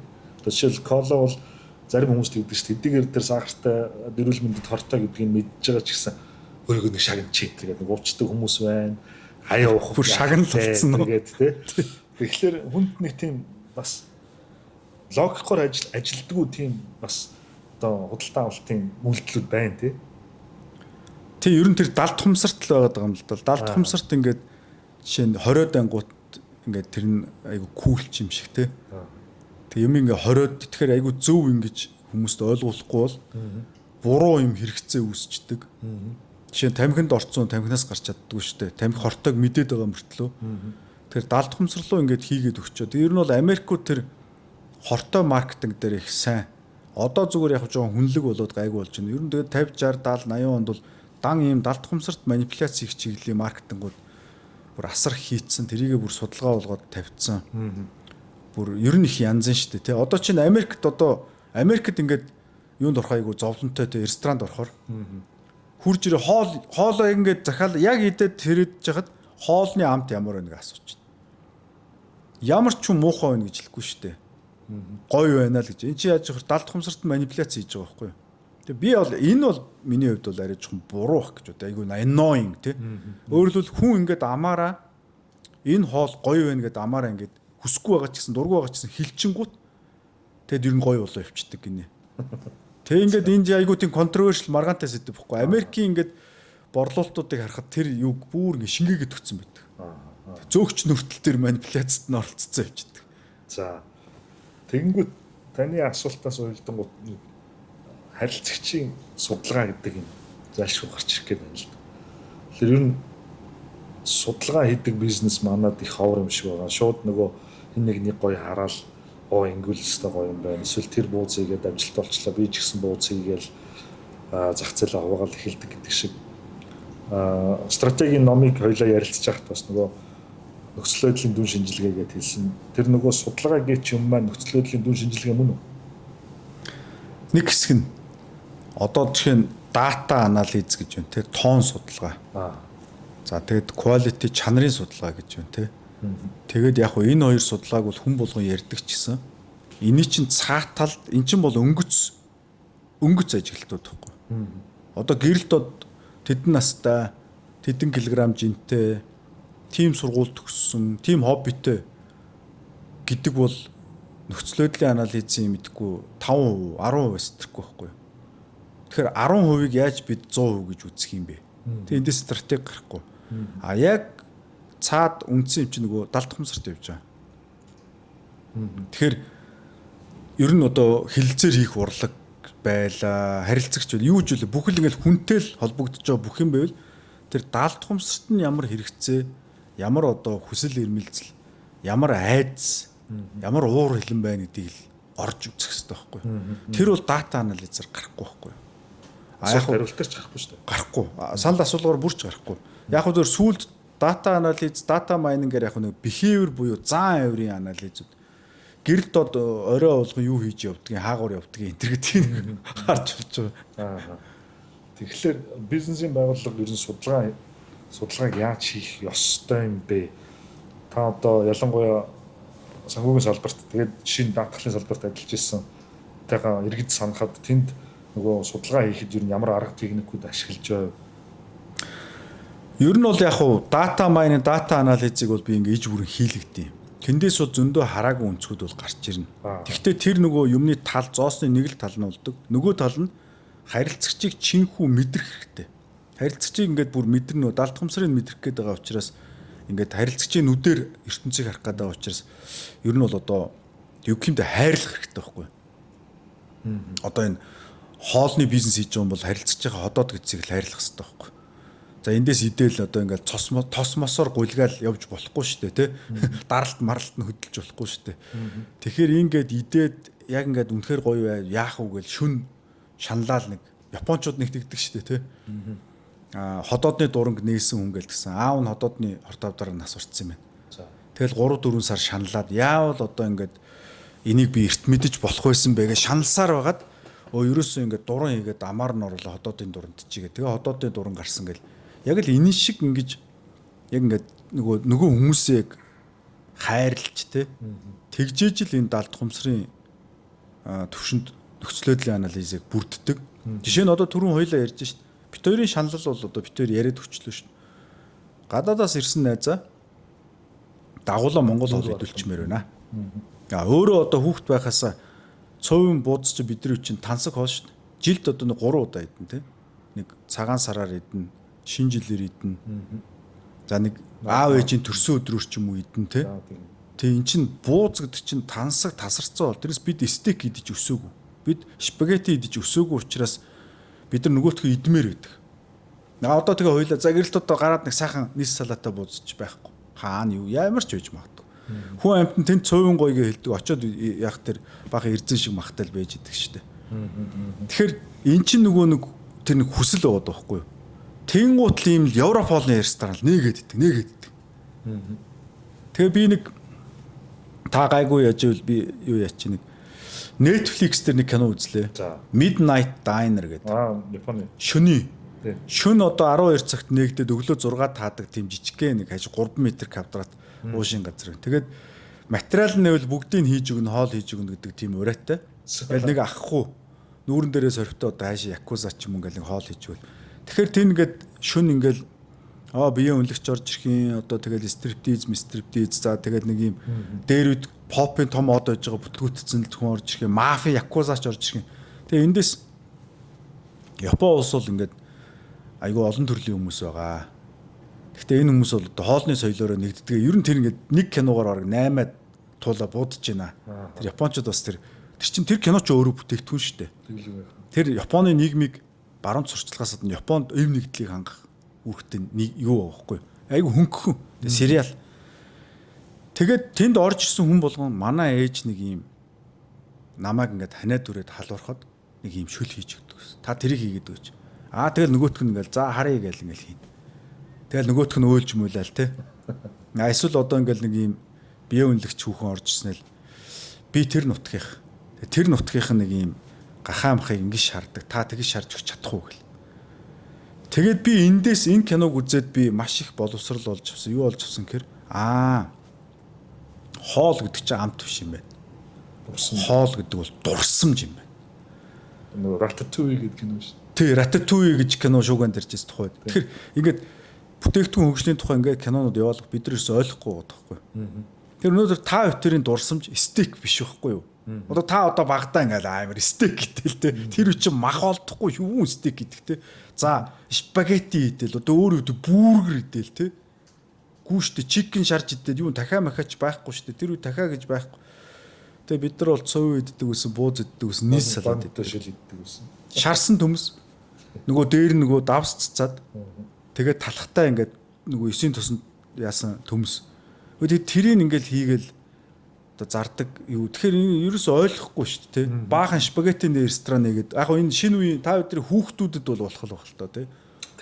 Тийм баг. За тэнгүүт одоо хоёлоо дээр бас ярьж ирсэн. Одоо ялангуяа 11 сар 12 сар болонгууд компаниуд эрх жилийн стратеги бизнесийн төлөвлөгөөний хурлууд гэж айхтар хурлууд хийж эхэлдэг. За тэгээд компаниуд ретрит хийж эхэлдэг. За тэгээд дийлэнх нь бизнесийн орлогоо өмнөх оны үеэс 10-аас 15, 25% нэмэгдүүлнэ гэсэн л зорилт тавиад байдаг дийлэнх. За тэгэнгүүт яг энэтэй холбогдуулж асуухад стратегийн хурал гэдэг зүйлийг жилд нэг хийх ёстой мó? Хийхдээ яг тэр зарчмаар хийх ёстой мó? Ер нь стратегийн хурлыг юу бий болцсон байх үед хийдгийг мөн тэр бизнесийн зорилго гэдэг юм чинь зөвхөн орлогын өсөлт муу юм. Тэгэхээр одоо наадах чинь бол одоо хүн төрөлхтний компаниуд тулгараад байгаа хамгийн том асуудал болчиход байгаа байхгүй юу? Бүтэн жилжингээ стратеги огт бодоогүй, нөхцөл байдлын анализаа огт хийхгүй явж ийснаа, танхаарч явж ийснаа гинт 3 өдөр цугалд сууснаа ретрит тэрэлжид очиж сууж ретрит хийгээд дараа жилийн стратеги гарна. Тэр шиг үлгэр байхгүй. Энэ бол бизнесийн одоо хамгийн том мунхаглал. Тэгэхээр нөхцөл байдлын анализ стратеги гарах процесс бол 24/7 бүтэн жилийн турш ингээд далд хумсарт явж явах хэвээр. Тэр хооронд дата анализуудаар ингээд баяжуулаад гаргасан таамаглалуудаа нотлоол ингээд үзээд байх хэвээр. Тэгж жагаад стратегийг бол жилд 300 удаач өөрчилж болно. Ер нь жилд бол хэдэн ч удаа өөрчилж болно. Тэгээд яг хуу стратеги нь зөв сайн байгаад бүтэн жил яваад эргэж нэг удаа харж хянахал процесс гэхгүй. Тэгэхээр стратеги гэдэг бол тасралтгүй явдаг, өдөр болгон явдаг, цаг минут болгон хагас бүтэнсэнгүй явдаг процессыг жилдээ нэг удаа ингэж баримтжуулдаг л юмыг уг нь зорилго нь тэр жилд нэг удаа бизнес төлөхөө баталдаг чинь. Тэрийг хүн төрөлхтөө одоо Fortune 500 ч гэсэн тийм байна да хөрхий одоо Монголынх гэлтгүү. Жилжингээ ямар ч стратеги бодохгүй ногоорж явснаа гинт нэг өдөр цуглаа 3 өдөрт ретрит хийж үнэтэй резорт стратеги гаргадаг гэдэг бол одоо бүр том тэнэглэл. Тэндээс стратеги угаасаа гарахгүй. За тэгвэл та өөрийнхөө удирддаг компаниуд дээр тэр дата анализийн судалгааг яаж тийм ойрхон давтамжтайгаар хийж хардаг вэ? Стратеги өөрчилж исэн тохиолдлуудаа бодох юм бол жилд ер нь ямар хэдэн удаа өөрчилж ив? Та ер нь одоо тэр хурдлыг хизээ хийдэг яаж хийдэг? За тэгэнгუთ саяных чинь нөө ярихад амархан хийхтцэн. За би бол ингээ 24/7 ингээ маниак шиг ингээ нөхцөл байдлын анализ хийгээ явчихна. Тэг ингээ байнга л хийгээл хараа явчихна. Тэгэнгუთ одоо жишээ нь ажилд ороод удаагүй залуучууд чинь тэр юм стратеги байтугай эс үсгийн ч мэдэхгүй байгаа улсууд байгаа шүү дээ, мэдээ зөндөө байгаа. Тэгэхээр энэ улсууд чинь тийм шаардлага тавихаар шудраг биш бол. Тэгээ миний төвшөнд хүртэл тэр чинь тодорхой хугацаа шаардна, чадах нь чадахгүй нь хүсэхгүй, ер нь бол чадахгүй гэж байхгүй л дээ, хүн болгон чадна, хүсдэггүй те залхуурдаг. Тэгэнгუთ яадаг гэхээр би бол төслүүд байдлаар явуулаад тэгээ нөхцөл байдлын анализ гээд төлөвлөгөө баталж аваад тэрийг ингээл сар болгон ерөнхий тоонуудын за улиралтаа одоо тодорхой сэдвүүдийг гэсэн үг те нүүрсний ханш яах гэж байна ч гэдэг юм уу, төсвийн бодлого хаашаа явах гэдэг юм ч гэдэг юм уу, харилцагчийн зан төлөв хаашаа эргэж байна ч гэдэг юм. Ингээл давтамжтай ингээд зоогод өгчтэй календарчлаад. Тэгээд тэрийгэ танилцуулна. За танилцуулахдаа танилцуулган заримдаа бүрэн орж ин, заримдаа дутуу орж ин буцаагаал дахиад судлаад иргээ буцаачна. За тэгээд энэ нөхцөл байдлын анализаас ч стратеги гарч ирнэ. Гарч ирэхээр нь бид нэр төсөл болгоод баталчдаг. Жишээлбэл сая өнөөдөр одоо манай мандал даатгалын тузын хурал борлоо л доо. Тэгэхээр бид нар 1 сарын 1-ээс одоо 10 төсөл хэрэгжүүлсэн. Сая ингээд 6 сарын 20-нд дүгнээд нэг төслийг бүтлгүүцсэн гэж үзээд 9 төслийн ерөөдөө хүлээж авъя гэж шийдэн гутаа 7 сарын 1-ээс 8 сарын 1 хүртэл 100-ны акшн план гэж баталж байгаа 2 сарын хугацаатай. Тэгэнгუთ 8 сар гаргаад дахиад намрын акшн план гэж батлах гэж байна. Тэгэхээр Монголын компаниуд жилдээ одоо нэг л удаа бизнес төлөвлөгөө баталдаг бол манай энэ локкор бол 3 баталж байна. Хаврын сезон гэж 6 сар дуусгаад 100 гэж нэг сезон явуулаад 100-аа дуусгаснаа намар гэдэг ингээд арай урт явуулчихдаг ч юм. Тэгэл дунд нь төслүүд нь үргэлжлэл. Ингээд яагаад ингэх гээд байна гэхээр нөгөө agile management буюу хурдтай ингээд хийх юмнуудаа хурдан хийгээд явчаал гэдэг байгаа байхгүй юу. Тэгэхгүй ерөөсөө бид нар Монгол захирлууд мэдэн штэ. Хүнд ингээд за энэ жил чи ийм ажил хийгээрээ 12 сар чалгаа шиг үл хизээ ихлээ. 11 сард л хийдэг штэ. Тэгээд эндээс хэн хохирдгоо. За мэдээж компани хохирд. Гол нь тэр хүн өөрөө хохирно шүү. Яг тэр монголчууд чи 10 жил байхаас эхлээд шалгалт болохын урд өдөр шалгалтанд бэлдээ сурцсан ард юм баггүй юу. Тэгэхээр нөгөө юмыг цагийн юмыг цагт нь хийхгүй, цаг дуусах мөчөд яаран сандар нөгөө чанар муутай quality quantity ингээд фейлдсэн юм гаргаад бүтээмж нь унцдаг л ард түмэн шүү дээ. Тэр 10 жилд чи ингээд буруугаар ингээд бэлдээ хийчих жоохгүй. Тэгэхээр бид нар энийг спринт болгоод ингээд татчих байгаа юм. Одоо нөгөө Монгол хүмүүс л ажиллаулж байгаа шүү дээ бид нар. Тэгэхээр тэдэрт нь тохируулж ингэж нааш нь татчих. Шалгалтыг олон болгочлаа гэсэн үг тийм. Жижиг олон хуваагаад нааш нь татчих байгаа. Тэгээ манайд бол нэг ийм байдлаар үзэж байна. За гэхдээ нөгөө бас жижиг дунд бичил бизнес хийж байгаа хүмүүс бас үзчихэж магадгүй. Тэгэхээр хоёулаа зарим нэг үг нь тэр хүмүүсийн хувьд бас тийм танигдсан үгнүүд биш байж магадгүй. Тэгэхээр жижиг дунд бизнесийн ер нь бизнесийн үйл ажиллагааг яаж хянах ёстой юм бэ? Тэр эзэн зүгээр л оролцоотой байх тухай асуудал юм. Жижиг дунд бизнес төр бол эзэн бол ерөөсөө нэг бол тэр бизнесийн голд нь өдөр болгон ирээд сууж ажиллах хэрэгтэй. Үгүй бол бизнесээ зарах хэрэгтэй. Зүгээр эргээд хоёлаа баха рестораны жишээ явуулаа шүү дээ. Рестораны бизнес хийж байгаа хүн бол рестораныхаа тогоочлох хэрэгтэй. Эсвэл заал зохион байгуулах хэрэгтэй. Хаяа зөөгч хийжтэй. Тихгүй бол хэрэггүй зүгээр зар. Тэр объектээ зар тий. Тий. Тэгэхгүй бол энэ одоо ингээд бизнес хоёр янзын бизнес байгаа байхгүй юу? Систем болоод тогтцсон бизнес гэж байна. Одоо манай энэ нэг арилжааны том 5 арилжааны банк биш шүү дээ. Энэ бол систем болцсон. Энд эзэн жилдээ нэг удаа ирж сайн байна уу гэд мэдлж болж байна. Энэ тэр эзэн байсан байхгүй ингээд явчихж байгаа байхгүй юу? Систем болцсон гэсэн. За ер нь яг хэвтэ Узбекийн банктай, Унгарийн банктай харьцуулахад системийн хувьд өрсөлдөх чадвар нь хэрийн энэ гэдэг бол дараагийн асуудал. Тэгвэл Монгол улс гэж байвал ингээл яваал энэ гэсэн үг. Эзэн л тэнэг буруу зээл гаргачихгүй бол. Нөгөөх бизнес нөө entrepreneur маягийн бизнес гэж байна. Тэнд бол эзэн ерөөсөө full time өөрөө CEO-гоо хийдэг юм уу, өөрөө хянагчаа хийдэг юм уу ингэж л ажиллахгүй бол тэр босхгүй. Угаасаа тэр чинь систем биш байхгүй юу? Ийм нэг хэсэг хүмүүс суудсан л нэг юм хийх гээл оролдож байгаа юм байхгүй юу? Тэгэхээр Burger King жишээлбэл систем байна те. Тэгвэл хуушуурны ганц чинь систем биш байгаа байхгүй юу? Тэгэхээр эзэн бол нэг бол одоо тэр Sakura Bakery шиг үхтлээ ингээд өөрөө тэр дотроо зогсоод дуусна. Эсвэл тэрийг систем болгож хувиргачаад гарна.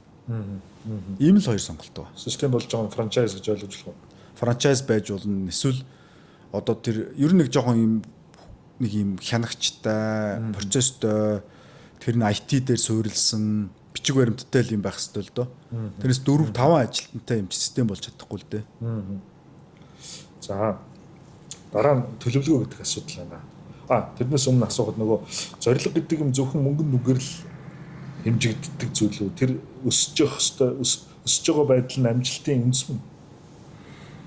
Яг зорилго гэдгийг болохоор манайхан айгүй их одоо бас буруу ойлгоод байна л да. Одоо түрүү жил маркетингийн төсөв 1 тэрбум байсан. Энэ жил тэрбум 200 болгочих гээд орж ирдэг байхгүй. Тэг юу гэсэн үг наа чин гэхээр борлуулалт тэгж өсөж байгаа учраас гэж. Тэгэхээр гүйг наадах чи стратеги ухааны 100% эсрэг байна. Одоо Чингис хааны логикоор бол тэгнэ шүү дээ. За бид нар зөрчдийн 40 мянган зэрэгтэй айрамтай байлдахын тулд 20 мянган зэрэгээр тулалдсан юм чинь одоо Оросын 80 мянган зэрэгтэй айрамтай байлдахын тулд 40 мянган зэрэг хэрэгтэй гэж яриад байгаа юм шиг болоод байгаа байхгүй юу? Гэж стратеги ухаанд шал утгагүй. Тэгвэл монголчууд эзэж дэлхийг эзэлж чадахгүй шүү дээ. Хаана тэр нэмэлт хүчин гарч ирэх юм те. Тэгэхээр стратеги ухаан гэж юу гэхээр түрүү жил бид нэр тэрбум төгрөг зарцуулаад 2 сая хүнд хүрсэн маркетинг. Бид ингээд бүтэн жил яваад маркетинг хийж сурлаа. Одоо бид дараа жил 500 сая төгрөгөөр 2 сая хүнд хүрнэ гэж маркетинг захирал ярих хэрэгтэй байхгүй юу? Тэгэхгүй бол Монголын ингээд бүх топ 100 компани маркетинг захирал орж ирэх тийм ярина. Жил болгон төсөөл өсгөөд байна. Тэг юу сурсан юм? Тэр чинь нөгөө нөхцөл байдлын анализ чинь зөвхөн харилцагч гэлтгүй өөрийгөө бас ингээд судалж явах хэрэгтэй. Технологиудыг судалж явах хэрэгтэй байхгүй юу? Яг энтэй адилхан ийм бас их гарч ирнэ одоо 11 сард. Эдийн засаг дараа жил олон улсын валютын сан 5% өснө гэж таамагласан. Тэгээд Excel-ийн модельд оруулаад үзэхээр манай борлуулалт 13 өсөх юм байна гэж төлөвлөгөө гаргаж байгаа. Энэ бол хамгийн маанах төлөвлөгөө. Яг зах зээлийг бүрэн нөхцөл байдлын анализ хийгээд үзэхэд 300% өсөх боломж байсан бол яах юм. Тэ? Яг ингээд үнэхээр бодиттойгоор ажиллагаа явуулахад 300 өсөх боломж байхад 13 өсөх зорилт тавьснараа 287%-ийг алдчихлаа шүү дээ. Энд хэрвээ танаа өрсөлдөгч чинь нэлээд сүүхэтэ нөхөр байсан бол 287-гийн өсөлтийг чи аваад чи сүрж байгаа байхгүй юу?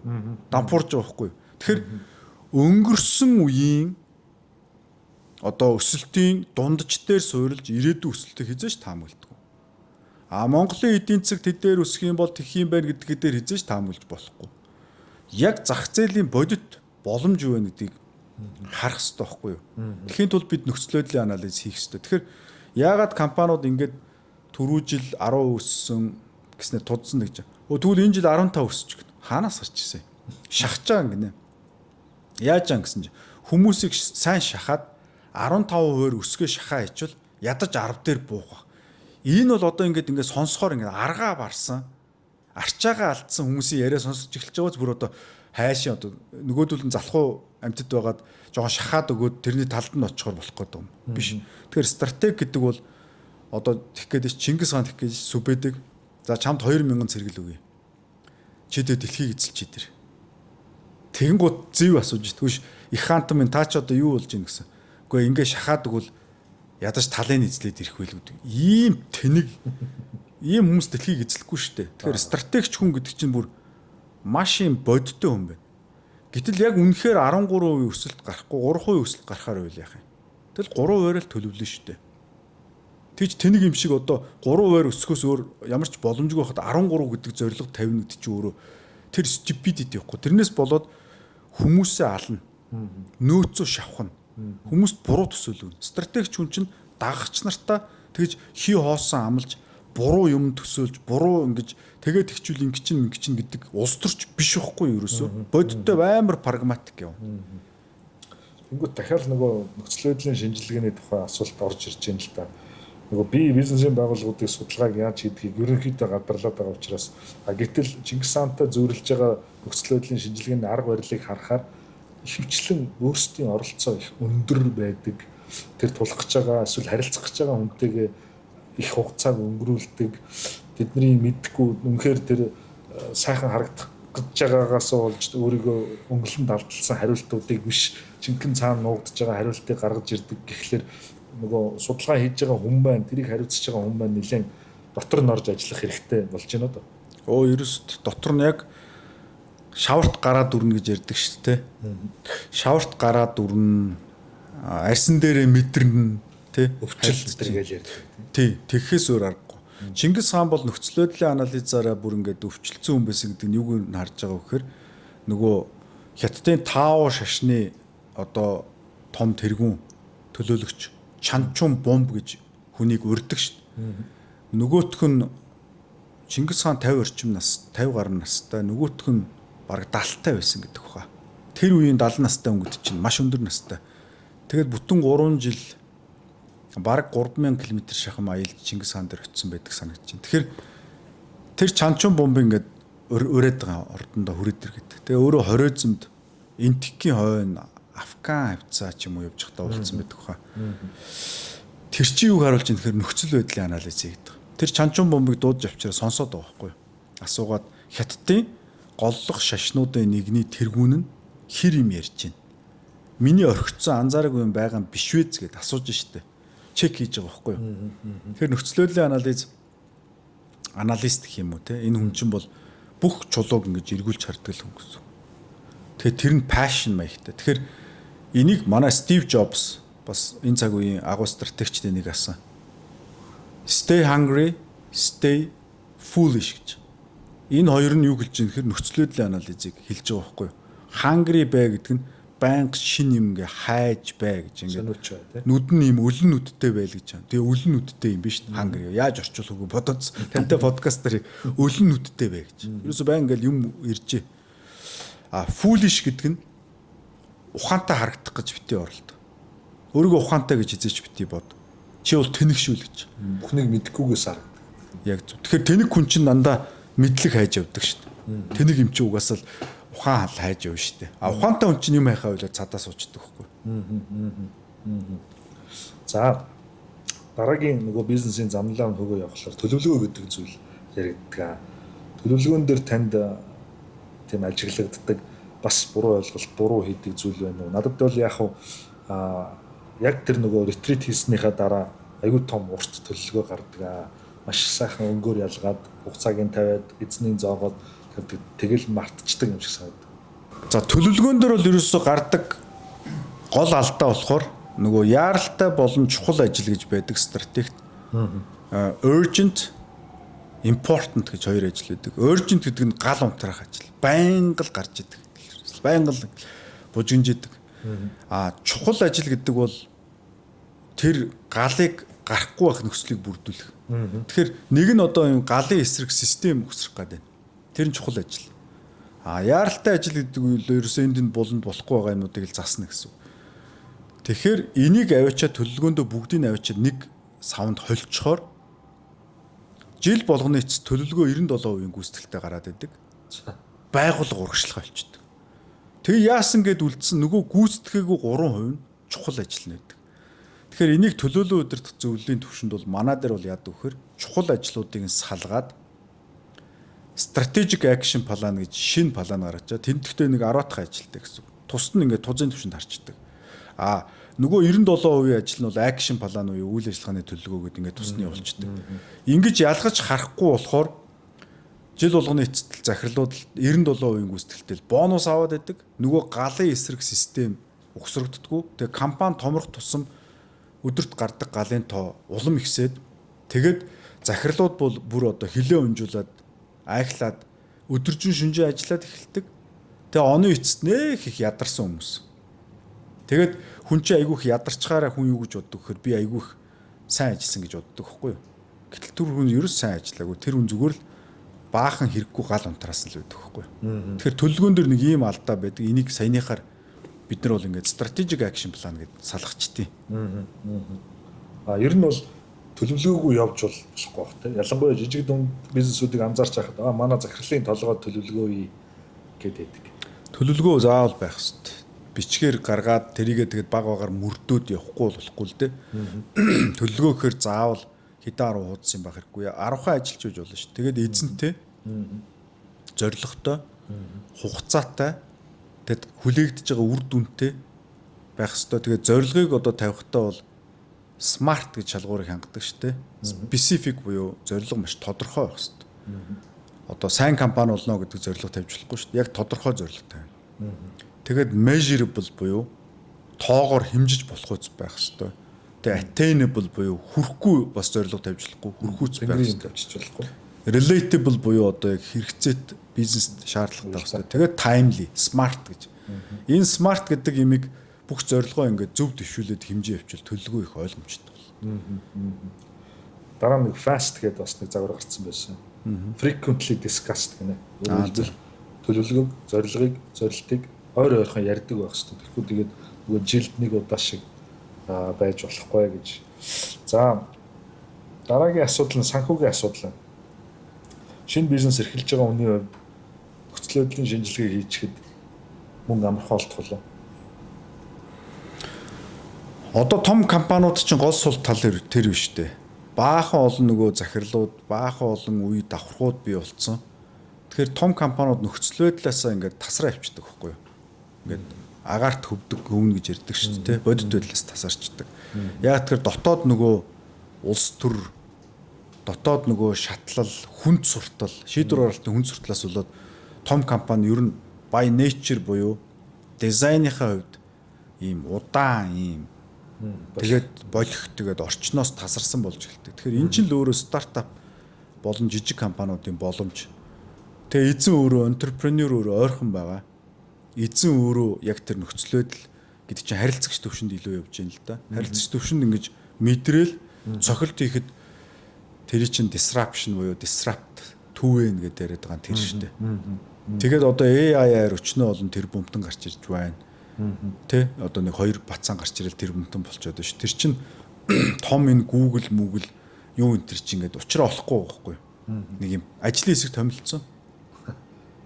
100 хүнтэй, 50 хүнтэй ажлын хэсгүүд томилцсон. Гэтэл Microsoft, Google энэ чинь аль хэдийн маш том бизнестэй бөөн гал унтраах ажил байгаа байхгүй юу? Тэрийгэ хийнгээ давхар AI-ийн тухай бодох гэр хүний тархич хүрэлцэхгүй байгаа даа шүү.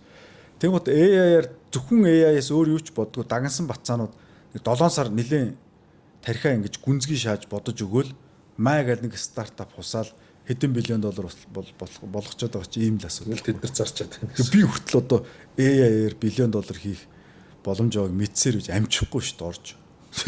Өмнөх нэг таатгал хөрөнгө Монголын зах зээл мэлхээ эмиг AI гэж гисээр байтал. Тэнгүүд ер нь Монгол бизнес эрхлэхэд санхүүгийн асуудлаа шийдэх хичнээн боломж байдаг юм. За зээл авах бол хамгийн нөгөө ил ухамсараараа хийж байгаа үйлдэл болох гэдэг шүү дээ.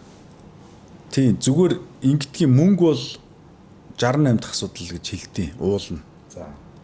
Тэгэхээр бизнес идея олцоод тэрэн дээрээ мөнгө усгоод явбал дампуурна. Үнэхээр яг дэлхийн түвшинд бүтээгдэхүүн хөгжлийн загварын моделийн дагуу бүтээгдэхүүнээ ингээд гаргачаад прототипа хийчихэд гэсэн. тэгсэн байхад бол мөнгө бол асуудалгүй босно. Яг бол угаасаа Монгол бүтээгдэхүүн байдгүй юм чинь. Тэгэхээр бүтээгдэхүүн гаргаад нэг залуу ирэх юм бол тэр чинь хөгжимшгөл сонсогдсон шүү дээ. Тэгэх юм бол хөрөнгө оруулалт бол би олдно гэдэгт итгэлтэй байна. Тийм ч учраас нөгөө стартапыг бүтээгдэхүүнээ гаргацсан. Дээр нь өөрөөсөө мөнгө оруулаад дуусцсан гэдгээ батлахыг шаарддаг шүү дээ, тий. Тэгэхээр тэр хүн цагаа мөнгөө байгаа бүх нөөцөө шавхаад бүтээгдэхүүнийхээ нэг ихний самплыг хийцэн. Тэгж байгаа хүнд бол хөрөнгө оруулалт гэдэг тал байдаг. За дараагийн нэг зүйл бол тантай маркетингийн асуудлыг ярихгүй байж боломгүй байгаа. Яагаад вэ гэвэл манд бол маркетингийн стратегийг сошиал медиа байна гэж бүр зарлж исэн. Гэтэл тэр үед бол сошиал медиаг хэдэн том компаниуд, хэл устай хэдэн залуучууд л ашигладаг байснаас биш тэгж яг бүр компани төвшөнд бүрэн стратеги болгож нэвтрүүлсэн компаниуд тийм ч олон байгаагүй баг. Тэр яагаад тэгэх болсон бэ? Тэгэхэд хүргэсэн зүйл нь юу вэ? Яг манайх чинь бас стартап байсан юм чинь. Одоо 16-7 жилийн өмнө. Тэгэхээр бидний хувьд одоо юу гэдэг нэг том жижиг гэдэг нэг ярих биш. Хийж байгаа бизнестэй дуртай. Тэгээд сошиал медиаг бол бид нар олон хүнд хүрэх боломж юм байна гэж эхлээд харсан. Тэр үед чинь тийм инфлюенсер энэ гэж 2011-12 онд инфлюенсер гэж байгаагүй шүү дээ. Сошиал медиаг илүүтэй бид нар ийм найзууд хоорондоо чатладаг ч юм уу, бие биенийхээ ньюсийг хуваалцдаг сууг юм шиг хардаг байсан. Тэгээ бид нар энийг ер нь бол ашиглаад олон нийтэд олон хүнд одоо идея санаагаа түгээж болох юм байна гэсэн ийм байдлаар хараад тэгээд явандаа энэ бол өөрөө маркетингийн сувг болох юм байна. Тэгээд сошиал медиа чи ингээд эхэндээ компаниуд, дэлхийн том компаниуд сошиал медиагаар ингээд сурчлагаа хийх гэж явуулаад бүгд фейлдсэн шүү дээ. 11, 12, 13 онд. Тэгэнгუთ контент маркетинг гэдэг ойлголт гарч ирсэн. Өөрөлд брэнд маркетинг явахгүй байгаа даа шүү дээ. Одоо 20% хямдруулаа, заримыг аваарай, одоо тий Cheetos гэх тэнгууд хинч авахгүй, хинч лайк дарахгүй. Контент юм байна гэж. Контент маркетинг дээр бол бид нар аягүй сайн ажилласан. Бид нар бол ер нь контент маркетингийг ер нь баг дэлхийд нэлээд forefront хамгийн түрүүнд л ойлгоцгоосон. Тэгээд контент маркетинг гэдэг нэлээд бүшлээд хийсэн. Тэгэнгუთ контент маркетингийн чи 90 үеийн ерөнхийдөө шувтраад personal одоо фигюр hero маркетинг гэдэг юм руу орж ирэхгүй. Hero гэдэг юм гарчиж. Тэгэл тэр шатлалын дагуу ерөөхдөө бүгдийг ингээл ашиглаад яваал байна л да. Тэгээ одоо тэгээд эргээд маш том алдаа гаргасан байна. Энийг зөв харсан. Гэхдээ 3.5 сая хүнтэй Монгол дээр л явцсан. Шууд зэрэг англи дээр явах байж. Тэгээ энэ дээр бол одоо толгоогоо шааж байгаа байхгүй. Өөрөлдөл бид нар яг тэр үед одоо бид нар жишээлбэл одоо за группээр баг за нэг 7-800 мянган дагагчтай байна гэж бодъё л доо. Тэ сүүлийн нэг 10 гаруй жил яваад 10 хэдэн жил яваад. Тэгэхэд бид нар яг зэрэг англи дээр явсан бол тэр логикоор бол 70 сая дагагчтай. За боли 17 сая дагагчтай байхгүй. Тэгэхэд бид нар тэрэн дээр өнөөдөр олон улсад бүтээгдэхүүн гаргаад холбоход тэр хэмжээний борлуулалт хийх гэж байна шүү дээ. Тэр харж байна уу? Бид нар ингээд юм хараад байгаа боловч тэгэл нөгөө завгууд галаа унтраа завгүй тэгэл ядуугийн зовлон мовлон гэл зөндөө юм байна шүү дээ. За контент маркетингийг ашигласныг бол би өөрөө үнэхээр харж ирсэн. Жишээлбэл та голомтын захирал байхдаа email subscription-аар email subscription үүсгэж хүмүүст мэдээлэл өгдөг байсан. Тогтмол контентуудыг тогтмол хэлбэрээр жишээл нийтлэл хэлбэрээр, блог хэлбэрээр, сүүлдээ подкаст хэлбэрээр ер нь тухайн одоо үед ямар контентууд түлхүү хэрэглэгдэж чинь тэр болгоныг л ашигладаг байсан, ном бүтээдэг байсан. Энэ бүгдийг ингээд иргэн харахад бүгдээрээ л контент байна л та. Тэнгүүт энэ нь бас нөгөө хоёлаа нэлээд хэдэн дугаар дээр ярилцсанаас эргээд харахад та ингээд юмаа мэдэх тусам, шин соргог юм мэдэх тусам, тэрийгээ өөрийнхөө амьдрал дээр батлах тусам нэг юм хуваалцах хүсэлтэй хүн байна. Тэгээд нөгөө би өөрөө дундаж хүн байсан. Тэгээд дундаж хүн ч гэсэн амжилтанд хүрч болдгийг мэдээд хүнтэй хуваалцмаар санагдсан гэхлээр тэр болоод байгаа бүтээд байгаа ямаа хүнтэй хуваалцах сонирхол байдаг нь тэр контентуудыг бүтээхэд бас их тийм гоё сэтэл өгдөг байсан уу? За тэгээд дахиад бодож байгаа нөгөө харилцагчийн өнцгөөс харангууд нөгөө мэдж байгаа юм нөгөө хүний хувьд үр ашиг өгч байгаа тухайн хүний зардлыг хэмжиж байгаа асуудлыг шийдэж байгаа мэдлгүүдэд хуваалцаад эхлэхэр чинь нөгөө дагагчид чинь тоог дахиад нэмэл эхэлж байна л да. Тэгэхээр энэ контентууд нь сэтэл нь түрүүний миний хэлсэн хуваалцах үдлээс гарсан уу нэгдүгээр, хоёрдугаар тэр хуваалцахад таныг дагагч нэмэд борлуулалтын орлого өссөнийг та анзаарсан уу? Тийм юм байсан уу гэхээр? Тийм, ер нь бол тэр чинь за шууд худалдан авалт хийхгүй гэхэд ийм майнд шифтүүд айгүй их явж байгаа. Тийм контент маркетинг хийхээр хүмүүс ийм траст болж эхэлж байгаа байхгүй юу? Жишээ нь бид нар тухайн үед бол голомт банкнд бол нэлээ бас ганхацсан нэр хүндийн хувьд бас ингэсэн те. Дампуурах гээд байгаа биш үү ч гэдэг юм уу, ийм эргэлзээнд бас хүмүүс орцсон байсан үед контент маркетинг ч орж ирээд эргээд итгэлийг бий болгож. Би жишээ нь сандгийн нэг манай загвар зохион бүтээгч соёлмагч нэг өдөр манай салбарын захирал голомтын тухайн нэг салбарын захирал хэлж байхгүй. Захирлаа баярлсан шүү гинэ. Яасан гэсэн чинь хин соёлмагчтай л бас таньдаг. Та өөр банкнд бас нэг жоохон хадгаламжтай байгааг мэддэг. Та голомтод тэр мөнгөө хийчээч гэхээр хөдөлдөггүй байсан гинэ юу хийдэг байсан. Тэгсэн нэг өдөр гинт өглөө ажил нэгтээ зэрэгэл өглөө 9 цагт хүрч ирээ нэг мөнгөө хийцэн гинэ. Тэгээд сая FM-ээр танаа захирлын чи яриг сонслоо. Тэгээд танаа банкнд итгэж мөнгөө их нь зөв юм байна гэж шийдлээ. Энд чинь өөрөө тэр контентоор дамжуулж одоо чи өмнө нь бол одоо голомт банкнд мөнгөө ихгүй жоох үл итгээд байна шүү дээ. Одоо гадуур бас айгүйх яриа явдаг байсан л дампуурах гэж ч гэдэг юм. Тэгэнгუთ бид нар контент маркетинг маш сайн хийснээр энэ бол итгэж болох юм байна гэж. Тэгэхээр тийм майнд шифтийн айгүйх тийм эффект гарсан. Гэхдээ яг бодит борлуулалтаар бид аль хэсэг нь энээс болоод аль нь ингэж байгаа межер их төвхтэй л дөө. Тэгээд ер нь бодиттой юм нэг анекдот те бодит жишээнүүдээр бид нар ер нь айгүй харж ирсэн. Тэгэд миний хувьд бол яг л тийм л те би чи ер нь эрдэм мэдлэгээс жоохон одоо хүүхд тогтоо нуруугаа ахуулсан айцсан те. Ер нь одоо юм сурахт хэцүү юм байна гэж бодцсон. Тэгээ яг ингээд англи хэл дээр нь судалсан айгүй амархангүй. Манайх монгол хөтөлбөрт асуудал байна шүү дээ. Монголын ном сурах ч одоо хүн ойлгохын эцгүй юм болдго юм шүү. Заах арга зүйн болохгүй байгаа юм шүү. Англиар нь уншсан чинь айгүй амархан юм биш хэцүү гэж бодоодсэн. Тэгээд нөгөө яг дунд сургуульд ингээд нэг тийм ангийн хүүхдүүд харагдчихгүй яг над шиг. Ер нь бол одоо нэг 36 хүүхдтэй анги чинь 6-7 гайгүй сурдаг юм. Тэгэл 27-8 тэгэл сүрж байгаа шүү дээ. Тэгэл тэр хүүхдүүд ч одоо ингээд үргэдээд шаал дэми модон сандал дээр модон партн дээр ингээд амьдралынхаа одоо 8-9 цагийг суугаал те. За 8-9 жишээ нь 3-4 цагийг суугаал.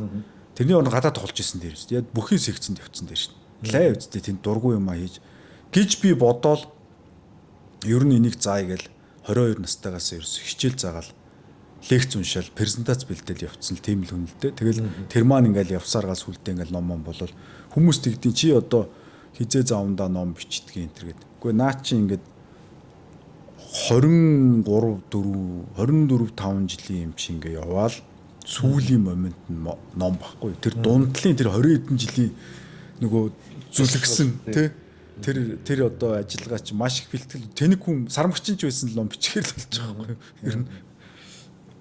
Ер нь бизнес эрхэлж байгаа хүн ярих ур чадвар, илтгэх ур чадвар сайтай байх хэрэгтэй.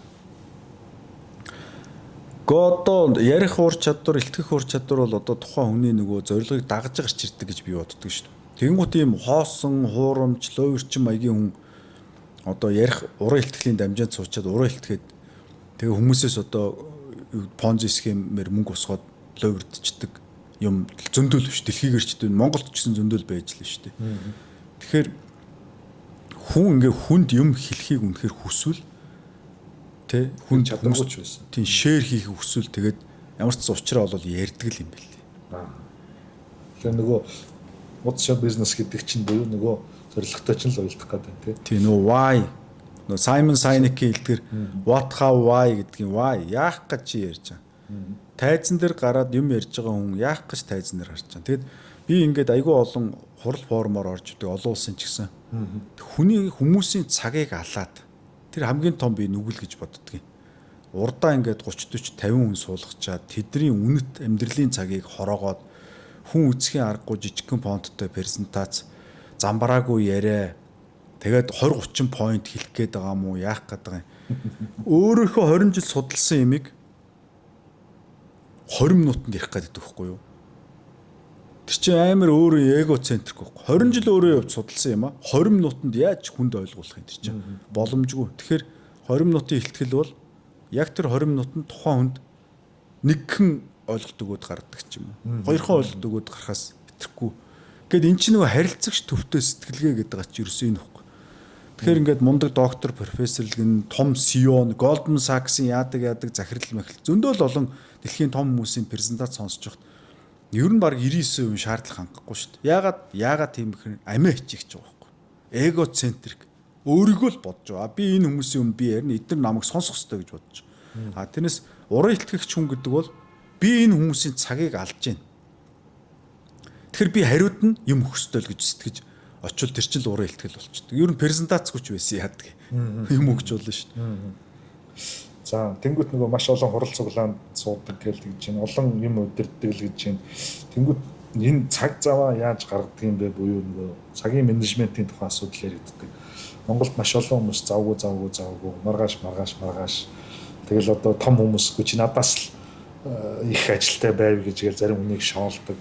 Тэгэхээр энэ бизнес хийх явцад өөрийгөө завгүй гэж дүгнж байгаа бол тэнд нэг юм болохгүй байх л гэсэн үг. Тийш ч өөрт нь болохгүй. Би одоо өөрийгөө ерөөс завгүй гэж боддгоо шүү дээ. Би чинь нэг оройдоо за өдөр болгон чинь нэг хаяа бас нэг сайхан доото тоглолчихно. Сайхан амраагаа орой нэг 11-ээс 12 хүртэл ч юм уу. Нэг дарч штэ. Тэгэл уул хад руу гаруул гарчин, фитнес хийчин. Тэгээ найз нөхдөөгөө бас суучин. Ер нь завгүй ш. Ер нь хүн яахаар завгүй болдог гэхээр би ингээ ажилласан Монгол захирлуудыг овоорчдөг юм байна ажил нь. Нөгөө л шалгалтын юм шиг. Тэгээд ингээд он удаан явах тусам ингээд овоорсоор хагаад тэгээ 30 40 ажилтай. Тэгээ бүгд номоор бол ингээд хойно номын сантай. Нэг ч номыг уншиж дуусгаагүй бүгд нэг сэглээ хийцэн. Миний барьдаг зарчим болохоор би яагаад байнга завтай чөлөөтэй байж идэх үг гэхээр би яг ингээд дуусгаал явдаг. Таас гээл дахиж эргэж 3 4 жил эргэж орохооргүй. Одоо би нэг журам бичвэл яг концентрац хийж суугаал яг л 3 4 хоног тэр журамдаараа өвчлөөл ороод 3 жилдээ өстой нэг хүний гар харахааргүй юм бичээ тавьчихдаг. Ном чинь бол ингээл алсаас төлөвлөл яваад ш тал томсолтой. Тэгээ жоохон бэлдээл явчаад нэг дайраал одоо би хамгийн хурдан ном бол танд өснөө борлуулалтын ном гэх нэмгэлтэй тэр нэг 80 90 хуудастай. Тэрийг би нэг 2 7 хоногт бичсэн үү те. За хамгийн удаан ном тэр сая стратеги ном дээр эхлээд нэг 2 сар, дараа нь 2 сар, 4 сар бичв. Яг нэлээд бас зовоос англи хэл дээр ч бичсэн л дээ бас тий. Монгол дээр бол арай хурдан бичих байсан баг. Тэгээд дуусгадаг. Дуусчаар тэгэл байхгүй. Тэгээ би энэ захирлууд хэлдэг байхгүй. Та нар ингээ харахаар үхлээл юм. Харахаар та нар 2 жилийн өмнө дуусгацсан байх ёстой байсан ажил одоо чирээд аваад ирсэн. Энэ жилийнхтэйгээ нийлүүлээд ингээд хойноо шуудаа дүүрэн юм ингээд үүрээд үхэх гээд явж байгаа байхгүй. Нэг нэгээр ингээд тас гэж дуусгаа явчихад бол ер нь сайхан чөлөөтэй биш үү?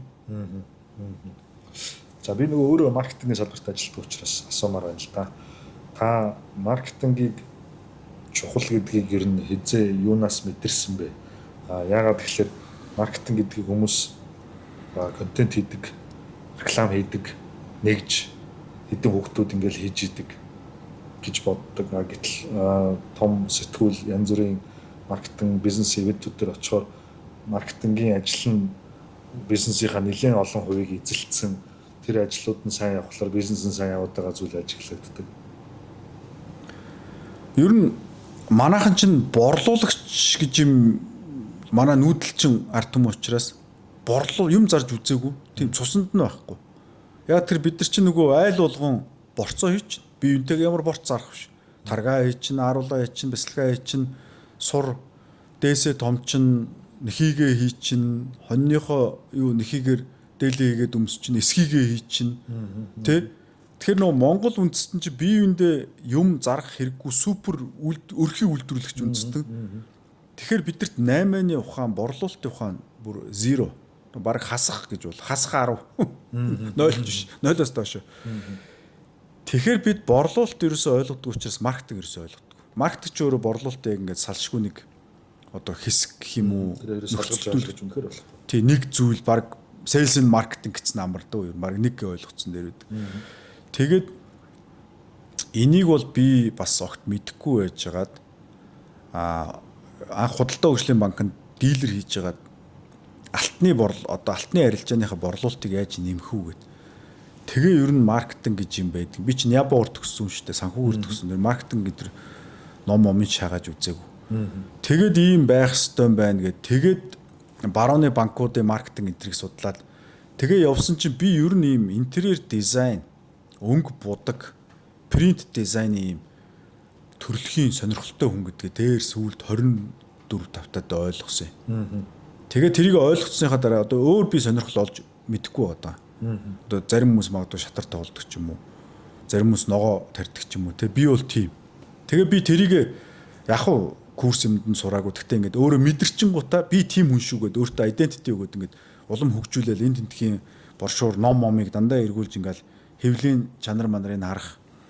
Тэгэл энэ тэнд одоо баруунд явж явах зочдууд л ч юм уу хурлын заалмал, ресторан энтерт заавал интерьерийг ингэж харж ямар будаг материал ашигласан байна, шал нь юугаар хийсэн байна, ханаа яаж аслалт бий болгож гин, агаараа яаж хийж гин тэргээл ингээд тэгээ ингээ хараад яваад байхаар яг баг багаар нэг юм үнэлэмжтэй болцдог юм байлээ. Тэгэхээр яг зөв маркетинг гэдгийг чинь би нэг фейсет буюу нэг талын ярьж байна. Маркетинг гэдэг бол ингээд өнгө будаг, филинг, мэдрэмж өгөх нэг юм байгаад байна. За нөгөө талд нь PR гэж нэг юм байна. Яг advertisement гэдэг шахдаг нь байна. Тэрэн дотор одоо сошиал медиач орж ир бүр төвхтэй болоод контент маркетинг болцсон нөө hero буюу фигур дүр based, influencer based те маркетинг энэ төргээд ингээд ер нь тэгээд ингээд задлал бүр ингээд той томшгүй би өөрөө ойлгох болчтой сүлдээ.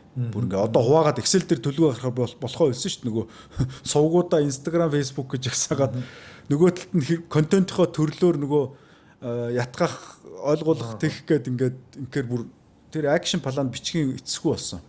Ер нь эцэстээ явах гээд инхээр цаан ч хүн сонсож байгаа. Тэр хүнээ мэдэрж байгаа л тэрийг олоод цохих. Тэр майнд шифт хийхтэй. Тэр майндд нэг юм өөх. Тийм л асуудал байна. Тэрнээс биш хоёр бараа бол нэг хямдралтай боллоо шүү. Мөнгө унах суглаат хадгаламж энэ төр гэдгийг бол би маркетинг гэж юус үздэггүй. Тэр бол одоо гэдэггүй хүүхдийн тоглоом оногоо. Тэр бол маркетингээ одоо бүр эм өсгөх чүрхгүй л гэж боддоо шүү. Яг нь хин чийчих зүйлийг маркетинг биш л гэж үздэг л дээ бас. Тэгэл ухамсараар. За тэнгуү та чинь SEO маркетинг буюу бас personal branding гэдгийг бас нэлээд сайн хөгжүүлсэн. Яг тэгвэл таны ихэнх контентууд дандаа таны нэртэй пэйжээр түгээгддэг. Нөгөө талаараа аливаа бизнесийн хамгийн сайн борлуулагч бол захирал байдаг. Тэгэхээр энэ хувийн брэндээ хөгжүүлсэн байдал таны бизнест эерэг нөлөө үзүүлсэн. Одоо яг нэг ингээд танаа чи байгаа учраас авлаа ч гэдэг юм уу тийм нэг сонсоогүй. Гэхдээ одоо дам нөлөө байгаа нь ойлгомжтой. Далд хумсрын төвшөнд лавл байгаа. Ил хумсраараа тэгж бодохгүй ч гэсэн ерөнхийдөө нэг эерэг филинг гэж байна шүү дээ. Гэхдээ энэ би нэг тийм бизнесийн зорилгоор анханасаа бодож хөгжүүлээгүй. Одоо ч тийм биш. Одоо та миний Facebook пэйж энтрийг харуул би бүтээгдэхүүн компаниудынхаа бүтээгдэхүүнийг хязгаарч сурчилдаггүй шүү дээ. За нэг 2 жилд нэг удаа энтер тавьдаг л баг. Тэрнээс ингэж хизээч тэгж яадаггүй. Тэгэхээр би нөгөө teacher гэдэг утгаараа би нөгөө багш хүн гэдэг утгаараа багш хүн чинь өөрөө танигдах хэрэгтэй шүү. Энэ ямар хүнээс нь хичээл заа. Энэ юун хүн хичээл заах гэдэг гэдэг бүх сурагч хүний асуулт байдаг ш. Та хоёр тэгж Харвард руу сургуульд бол курст хичээл заах багш нь хин юм бэ гэж харна шүү дээ. Тэрнээс одоо Харвард тэгэл тэнийг юм шиг гүйжчихгүй шүү дээ. Яг тэрнтэй адилхан би нөгөө өөрийгөө таниулах хүсэл тэндээс гарсан. Тэгэл философи инээтэрэгээл таних гэх юм уу да ер нь хамтдаа discover хийх маягтай гэх юм уу. Ер нь ертөнцийн би нэг тийм өөрийгөө би ийм хүн би тийм хүн гэдэг нэг тийм яриад байх нэг сонирхолтой биш. Одоо тэр нэг ач холбогдолтой санагддаг юм. Би ч одоо фаталист хүн шүү дээ. Одоо удахгүй үхээд өгнө. Тэгээд нэг 5 жил болоод хинч мартаад тэгээд Деважин тамд итгэдэггүй. Тэгэхээр ингээ үрд одоо ертөнцийн бол нэг үзэгдэл болоод дуусна. Тэгээд хинч дурсахгүй гэдэгтээ хатуу итгэлтэй байдаг учраас нэг өөрийгөө нэх одоо тэгээд хүмүүс түлэн зөвшөөрүүлээ л чинь нэг шаардлагагүй. Гол нь нэг концепт, нэг зөв ухаан тий. Энийг дагагч нартайгаа гэдэг юм уу, сонсогч нартайгаа хамтдаа ингээ олоод тэр улсууд тэрийг ингээ ойлгочвол миний үнц нь байх гээд ингээ. Тэгэхээр илүү идеэгээрээ танигдах хүсэлтэй юм уу? Би юу боддгийг гэдгээрээ тэгж л ер нь яаж чинь. Тэгээ тэр маань эргээд мэдээж бизнес одоо дараа нь бодоход бизнест бол эргээр л нөлөөлж л байлээ л дээ. Тэр чинь зөв. Тэр контентын концепц бол таны ярьсан шиг байх ёстой л доо. Яг гэвэл бүтээгдэхүүн ярих юм бол удаан үргэлжилж чаддгүй гэж үздэг. Яг гэвэл тэр маань хязгаарлагдсан шинж чанартай учраас.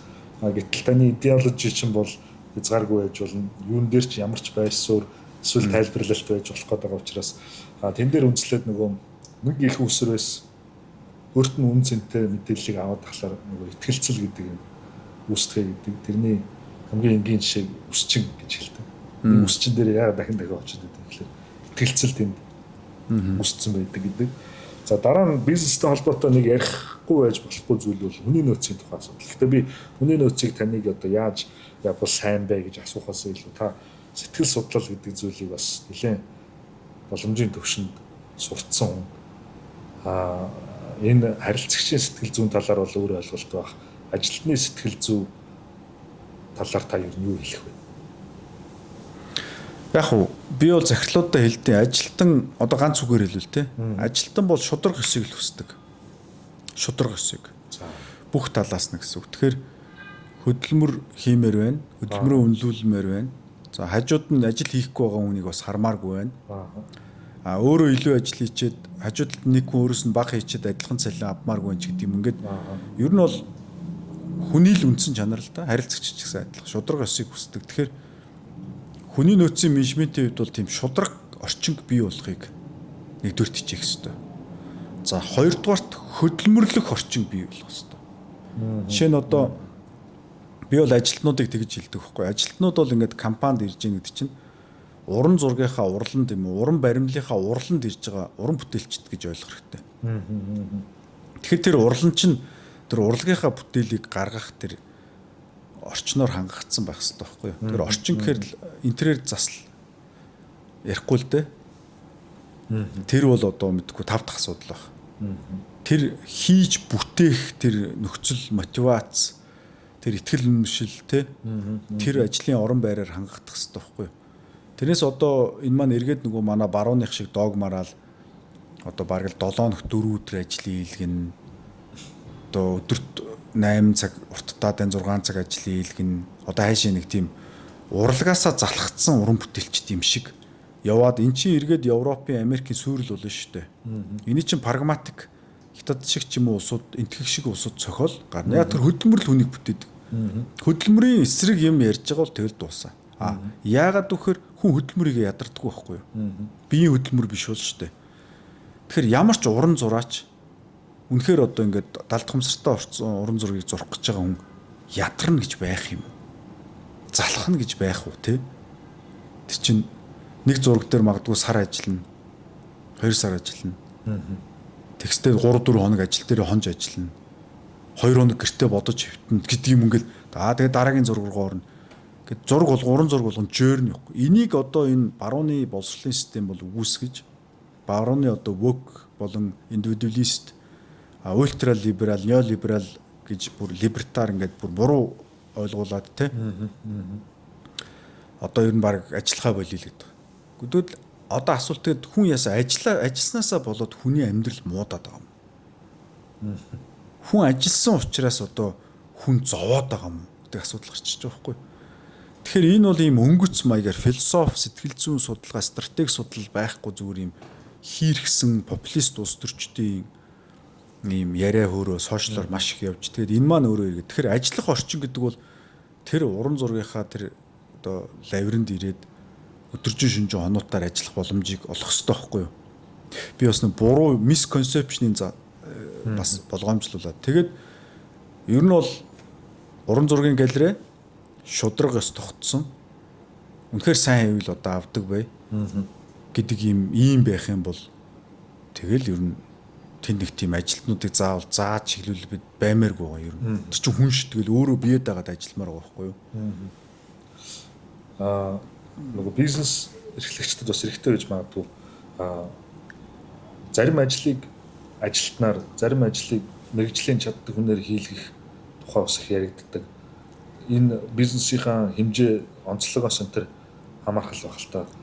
Та жишээ нь юун дээр чаддаг хүнээр нь хийлгэсэн дээрээ ийм ажлыг бол орон тооны ажилтнаар хийлгэсэн дээрээ ч гэдэг юм уу зөвлөгөө байна штэ байна. Одоо чинь бүх юмыг өөрсдөө хийнэ гэдэг чинь бол өөрөө зөв экономи биш. Зөв эдийн засаг биш. Тэгэхээр нөгөө сервис экономи гэдэг чинь өөрөө жишээлбэл би бол IT-ийн одоо үйлчилгээнүүдийг бол аутсорс хийлгэж байгаа байхгүй. Чи манай компани, манай IT-ийн ажилтан бол вебсайт хийж болохгүй. Гэтэл өнөөдөр хүртэл Монголд вебсайт хийдэг компани гарч ирэхгүй л байгаад байгаа байхгүй юу. Гэ нэг 2 залуутай 3 залуутай компани байхгүй нь мэддэггүй. Тэгэхээр нэг ийм 20 хөгжүүлэгчтэй Монголын бүх одоо компанийн топ 100 компанийнхаа вебсайтыг хийдэг компани гарчмаар л байгаад байгаа байхгүй юу. Компани болгон дотроо нэг веб хөгжүүлэгч. Тэр манай компани бизнес вебсайт хийх биш шүү дээ. Тэр мэрэгжлийн хүн хийгээл тэрийгээ даа. Тэртээ дэргүү бидний толгойтой үснээс их проблем байна. Манай компани IT-ийнхэн бол яг үндсэн core системэл хийж явах хэрэгтэй. Тэ? Гэх мэтлэн ийм сервисүүд Монголд ерөөсө хөгжихгүй байгаа даа. За нэгтлэн бодох хүртэл байна. Баруунд бол нэгтлэн бодох хүртэл чинь одоо аутсорс хийдэг те. Ингээл одоо компани болгоныг 2 няба аваад нөгөөх нь байн гарч ороод эн чинь эргээл маш их туйлдуулж байгаа байхгүй компаниудыг. Тэгэхээр энэ төрөөс өнөөдөр үнэхээр бизнесүүдийг дэмжиж гэдэг бол энэ кластерлсан ийм сервис индустриг бий болох хэрэгтэй. Тэгэхээр нэг 15 хүнтэй SME бол нэг ч ябаагүй бай. Нэг ч IT-гүй бай ч гэдэм үү те. Тэрийн дандаа ингээд сервислээд хийчдэг. Ийм одоо болтол ингээд хөгжихгүй байгаад байгаа нь бас гайхалтай юм. За та нэг сүүлийн 2 асуулт. Та нэг подкастн дээр хэлсэн байсан. Хүн өөрийгөө зэвсэглэх ёстой. Ур чадвараар уугаар ямар нэг юмар зэвсэглэх ёстой гэсэн. Жишээл та өөрийгөө хэл сурсныг бол нэг зэвсэг гэж хэлсэн. Тэгэхээр бизнес эрхлэгчүнд олон зэвсэг хэрэгтэй байх та. Тийш үү. Одоо манайхан ингээ асуухаар манай бизнесмэнүүд бас тийм их хэлдэг. Би ном уншдаггүй штэ. Гэж би айгүйх бас нэлээд тэргүүний гэж хэлмээр цахилуудаа сонсч ирсэн. Тэгээ би гайхдаг байхгүй. Юу гэсэн үг одоо юу гэсэн үг ингээ асуухаар би ер нь бүгд мэддгийн гэж. Ич одоо тийм юм байх юм уу те? Тэгэхээр хүн бол ийм суур мэдлэгээ ингээд байнга харж ах хэвээр. Ягаад тэгэхээр нөхцөл байдлын анализ хийхийн тулд ингээд айгүй олон талаас өөр салбаруудын юм ингэж кросс индастри гэж ярьдаг. Өөр салбаруудын юм харж ах хэвээр байдаг байхгүй. Химэл оюун ухааны нэг ном авал уншиж чинь те. Тэндээс нэг санаа гарч ирж болно, гарч ирэхгүй ч гэж бол. Гэхдээ тэр ямар ч гэсэн дэми юм биш үгүй. Тэ. За ингээд эн чинь бол ерөнхий мэдлэг. За зэвсэглэл гэхээр арай өөр. За хятадтай бизнес хийдэг бол хятадаар ярьдаг байх хэвээр. Одоо чинь нэртэд нэг 17-8 жил ажилласан хятадтай бизнес хийсэн захирлаас сууж. Хятадаар ярина үзэхэд ярихгүй гэж байна. Уу юу гэсэн үг юм бэ? Чи тэгэд орчуулагчаар дамжиж ингэж ярьж болохгүй шүү дээ. 17-8 жил гэдэг чинь 5-6 хэл сурчгал хугацаа байхгүй юу? Тэ. За тэгэнгუთ захирал хүн одоо чинь айгүй хүн ажилд авах ярьслага хийдэг бол тэгэл нөгөө нэг өөрөө нэг тийм гүрүү болоод байснаас хүн ярьслагад авах 2-3 онлайн номыг уншичихгүй юу. Тэгэд хүн ярьслага хийдэг техниктэй болчихмоор шүү дээ. Тэгэл нэг зэв. Тэгэл тэр номыг хагаад урагшилчмаар. Тэгэхгүй бол ингээд нэг юм 10-20 30%-тай, 40%-тай, 50%-тай, 20%-тай ийм мэдлгүүдтэй захирлууд маш их байна. Тэгээ ярихаар мэдэхгүй ч юм алга. Жохон гүнзгийрүүд ярихаар мэддэг ч юм алга. Тэгэхээр ингэж нөгөө 100%-тай, 100%-тай, 100%-тай гэж дуусгахыг л зэвсэглээд байгаа. За сүүлийн асуулт нь Монгол хүмүүст, Монгол бизнесүүдэд маш түгээмэл ажиглагддаг нэг зүйл бол ямар нэгэн асуудал тулгархаар өөрөөсөө жоохон түлхээд байдаг. Жишээ нь маркетинг дээр би нэг ажиглагдав. Маркетингийн багтаа уулзаал захирал нь манай маркетинг болохгүй байгаа талаар яриад багтаа нь уулзахаар маш их инфлюенсер дээр зардал тавьсан энэ байдаг. Нэг инфлюенсер чи дунджаар 3-аас 4 саяар пост оруулах. Тэгээд би асуудгүй та нар өөрсдөө юу хийх юм бэ? Яагаад ингэж бусдад ингэж наад ажиллаа оноогоод идэх юм бэ? Гэдэг шиг бизнес дээр бас тийм зүйл ажиглагддаг. Гэтэл та голомтын CEO болоход тухайн үед голомт дээр хийсэн өөрчлөлтийг хийхэд маш хэвшмэл тогтсон ойлголт байсан буюу гадны зөвлөх компани, стратеги менежментийн зөвлөх компани оруулж ирж багийн оронгоор нь сольж гадаад захирлууд томилж гээд одоо хийх боломж байсан л баг. Тэр гэж хийгвэл зөвшөөрөх байсан байх. Тэгэхээр тэр бас миний түрүүний ярьсан жишээтэй адилхан өөрөөсөө асуудлыг юм зайлуулад байгаа юм шиг санагдсан л да. Гэхдээ таны сэтэл ганцхан дэрч биш байсан байж магадгүй. Тэр ер нь Монгол хүмүүсийн нэг хам шинж болчихж байгаа юм биш үү гэж те. Одоо хүүхэд гаргачаад одоо эцэг нь хаяа явчихж гин гэж байгаа байхгүй. Тэгэл нөгөө ээж нь ингээд одоо ааваас нь мөнгө өгөхгүй маач гэдэг юм уу. Тийм сошиал дээр их явж шít. Тэгэхээр энэ хариуцлагаас зүхтах хам шинж хаана бий болоод байна. Монгол хүүхдүүд, монгол залуучууд хаана хийгээд байна. Жишээ нь уг нь тэр залуу тэр одоо нэг 2 хүүхэд ч юм уу 1 хүүхэдтэй болчлоо ш нэг хүүхэнтэй суугаад тэгээ салж болно шүү дээ. Одоо буруу үнтэй сууч. Гэхдээ тэр хүүхэд чи өөрх нь хүүхэд юм чинь тэр хариуцлага бүрэн авбал уг нь юу болдог вэхээр хүнд хүч чадал ороод бүтээмж нь солиотой нэмэгдээд бүтээмж нэмэгдсэн юм чинь бүтээл нь сайжраад бүтээл сайжирсан юм чинь цалин орлого нь өсөөд тэр хүүхдийг хангалттай тэжээчих мөнгө олж ирдэг байхгүй. Тэгэхээр хариуцлагаас зүхтаана гэдэг бол тэгэл хар нөхрөө өөрөө унжина л гэсэн. Тэгэхээр компани дээр айгүй их тим байна ингээд яг өөрх нь хариуцсан ажил байгаад байдаг. Тэрэн зориулаад цалин аваад байдаг уг нь. Захирал ч юм уу хийгээд байдаг. Тэгээд өөрөө тэр асуудал алга болчих байх гэд суугаад байгаа юм шиг ингээд суугаад байдаг захирлууд Монголд маш их болсон байна. Тэгээ нэг ангаагаал суугаад байдаг те ингээд ямар ч юм. Тэгэхээр нэг ийм хам шинж одоо манай ер нь бол үндэсний тийм антропологийн судалгаа их хэвээр. Монгол үндэсний хөгжлийг хойш тогтоож байгаа нэг ийм 5 гутамшигт нэг ийм шинж чанарыг гаргаж ирэх хэрэгтэй байхгүй юу? Тэгээ тэрнтэй боловсролын систем ч тэмцэх хэрэгтэй. Соёлын яам тэмцэх хэрэгтэй байхгүй юу? Компаниуд чинь тэрий чинь хүний нөөцийнхөө бодлого болоод одоо өнөөдөр боловсролын яам, соёлын яам хоёр чинь компани хүний нөөцийн захирлуудтай уулзж хагаад судалгаа авах хэрэгтэй. Монгол залуучууд юу болохгүй нэ. Хэзээ чи 36 жилийн түгэнд аваагүй. Хоёрдугаар зөрүүлээд за энэ хариуцлагаас зүхтах хам шинж бол Монгол хүнд байна. За энийг засах дээр бид гадны эрдэмтдтэй ажиллаад нэг ийм аргачлал орууллаа. Тэр компани хүний нөөцийн газрууд компаниуд тус бүрдээ сургалтын заалмаалаа ашиглаад сурах гэдэг ингээд үндэснээрээ бид нар 3 сарын дотор чинь ингээл засч болох байхгүй юу. Тэгэхгүй нөө төрн ажиллаа хийхгүй болох тэр компаниудад учраа олохгүй. Тэгээд том компаниуд нь бол яг хөтэ зах зээл дээр байгаа хамгийн сайн үнийн мөнгөөр зодож олж аавна гэсэн бодолтой. Би тэгээд топ 100 компани захирлуудаас орсон нэг хүний нөөцийн форум болсон 3 жил юм.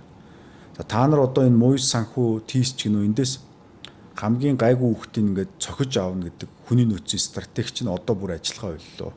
Одоо хамгийн сайн нь ч одоо авах юмгүй бол. Тэгэхээр боловсролын реформ хий. Том корпорациуд боловсролын реформ хий гэдгсэн. Ер нь бол ингээд бас нэлээ юм гайхаад биднэрт ямар хамаатай. Та нарт л хамгийн их хамаатай. Яг тэгвэл энэ компани чинь хөнгүүгээр ажиллахгүй. Хүний чинь хэн бэлдэж чинь боловсролын систем. Тэгээ би булгийг их ундраг дээр нь очиж булингарын цэвэрлэдэг юм аа. Гэт ингээд лекц уншиж ирсэн. Тэгэхээр ер нь энэ ийм буруу хариуцлагаас зүхтах энэ хам шинж бол таны хэлдэг. Нэг тэр 5-ын 1 нь бол мөн. Хоёр дахь нь sugar coating. Ерөөсөө энэ бол Монгол үндэсний identity болсон шүү дээ. Sugar coating. Нөө гашуун чихрийг чихрээр ингээд бүрээд уулгадаг. Юу гэсэн үг гэхээр болохгүй байгаа асуудалтай байгаа юмыг Монгол хүн захиралдаа дэд удирдлагатай эсвэл гадаад хөрөнгө оруулагчтай болж байгаа гэж тайлгнаад. Болж байгаа л гэдэг. Зүгээрээ л гэдэг. Тэгвэл юу ч тэрийг засгаар хэмжээ хийхгүй. Тэгэд жил 2 жилийн дараа тэр нь PC бүр ингээд компани дампуурдаг ч юм уу аимшигтэй том болдог. Тэгээ бүгд чи яага хэлээгүй юм гэдэг ийм асуудал ярьдаг. Тэгэхээр энэ еврей хятад энэ барууны улсуудын чинь соёл болох төр зэрэг байгаа юмыг байгаагаар нь дамжуулж сурч байгаа. Тэгээ нэг үг дамжуулж тоглодог тоглоом шиг авчи гуйваад гуйлаа хийдэг. Бодит байдлыг. За нэг ийм 2 юм байна. Тэгээд өөр одоо бас 3 4 юм байгаа хаа. Тэгэхээр энэ хариуцлагаас цухтах энэ хам шинж бол гэр бүл, компани, бизнест энэ маш хортой. Манай Монгол улсын эдийн засаг нийгмийн хөгжлийг сааж байна юм. Та бас айгүй зөв юу хөндөж байна. Энийг бид системтэй тэмцэж ер нь устгахгүй болохгүй. За их баярлалаа. Өөрийнхөө туршлагаас мэдлэгээс бас үзэгчдэд хуваалцсан. Дүгнэлт хэлэхэд бол би зүгээр 2 зүйлийг л онцлмоор байна. Тэр нь юу вэ гэвэл харилцагчийн өнцгөөс үдээ хардаг болгооч. Хоёрдугаар нөхцөл байдлын шинжилгээ гэдэг зүйлийг жинхэнэ шаварт гараа дүрж хийгээч гэж одоо бизнесүүдэд бас уриалмаар байна. Хэрвээ ингэж чадах юм бол энэ утга учирыг ойлгох юм бол асуудалтай байгаа бизнес чинь асуудлаасаа ангижрах магадлал тань өндөр гэж бас хэлэх байна. За ингээд цаг гарга ярилцсан баярлалаа. За их баярлалаа.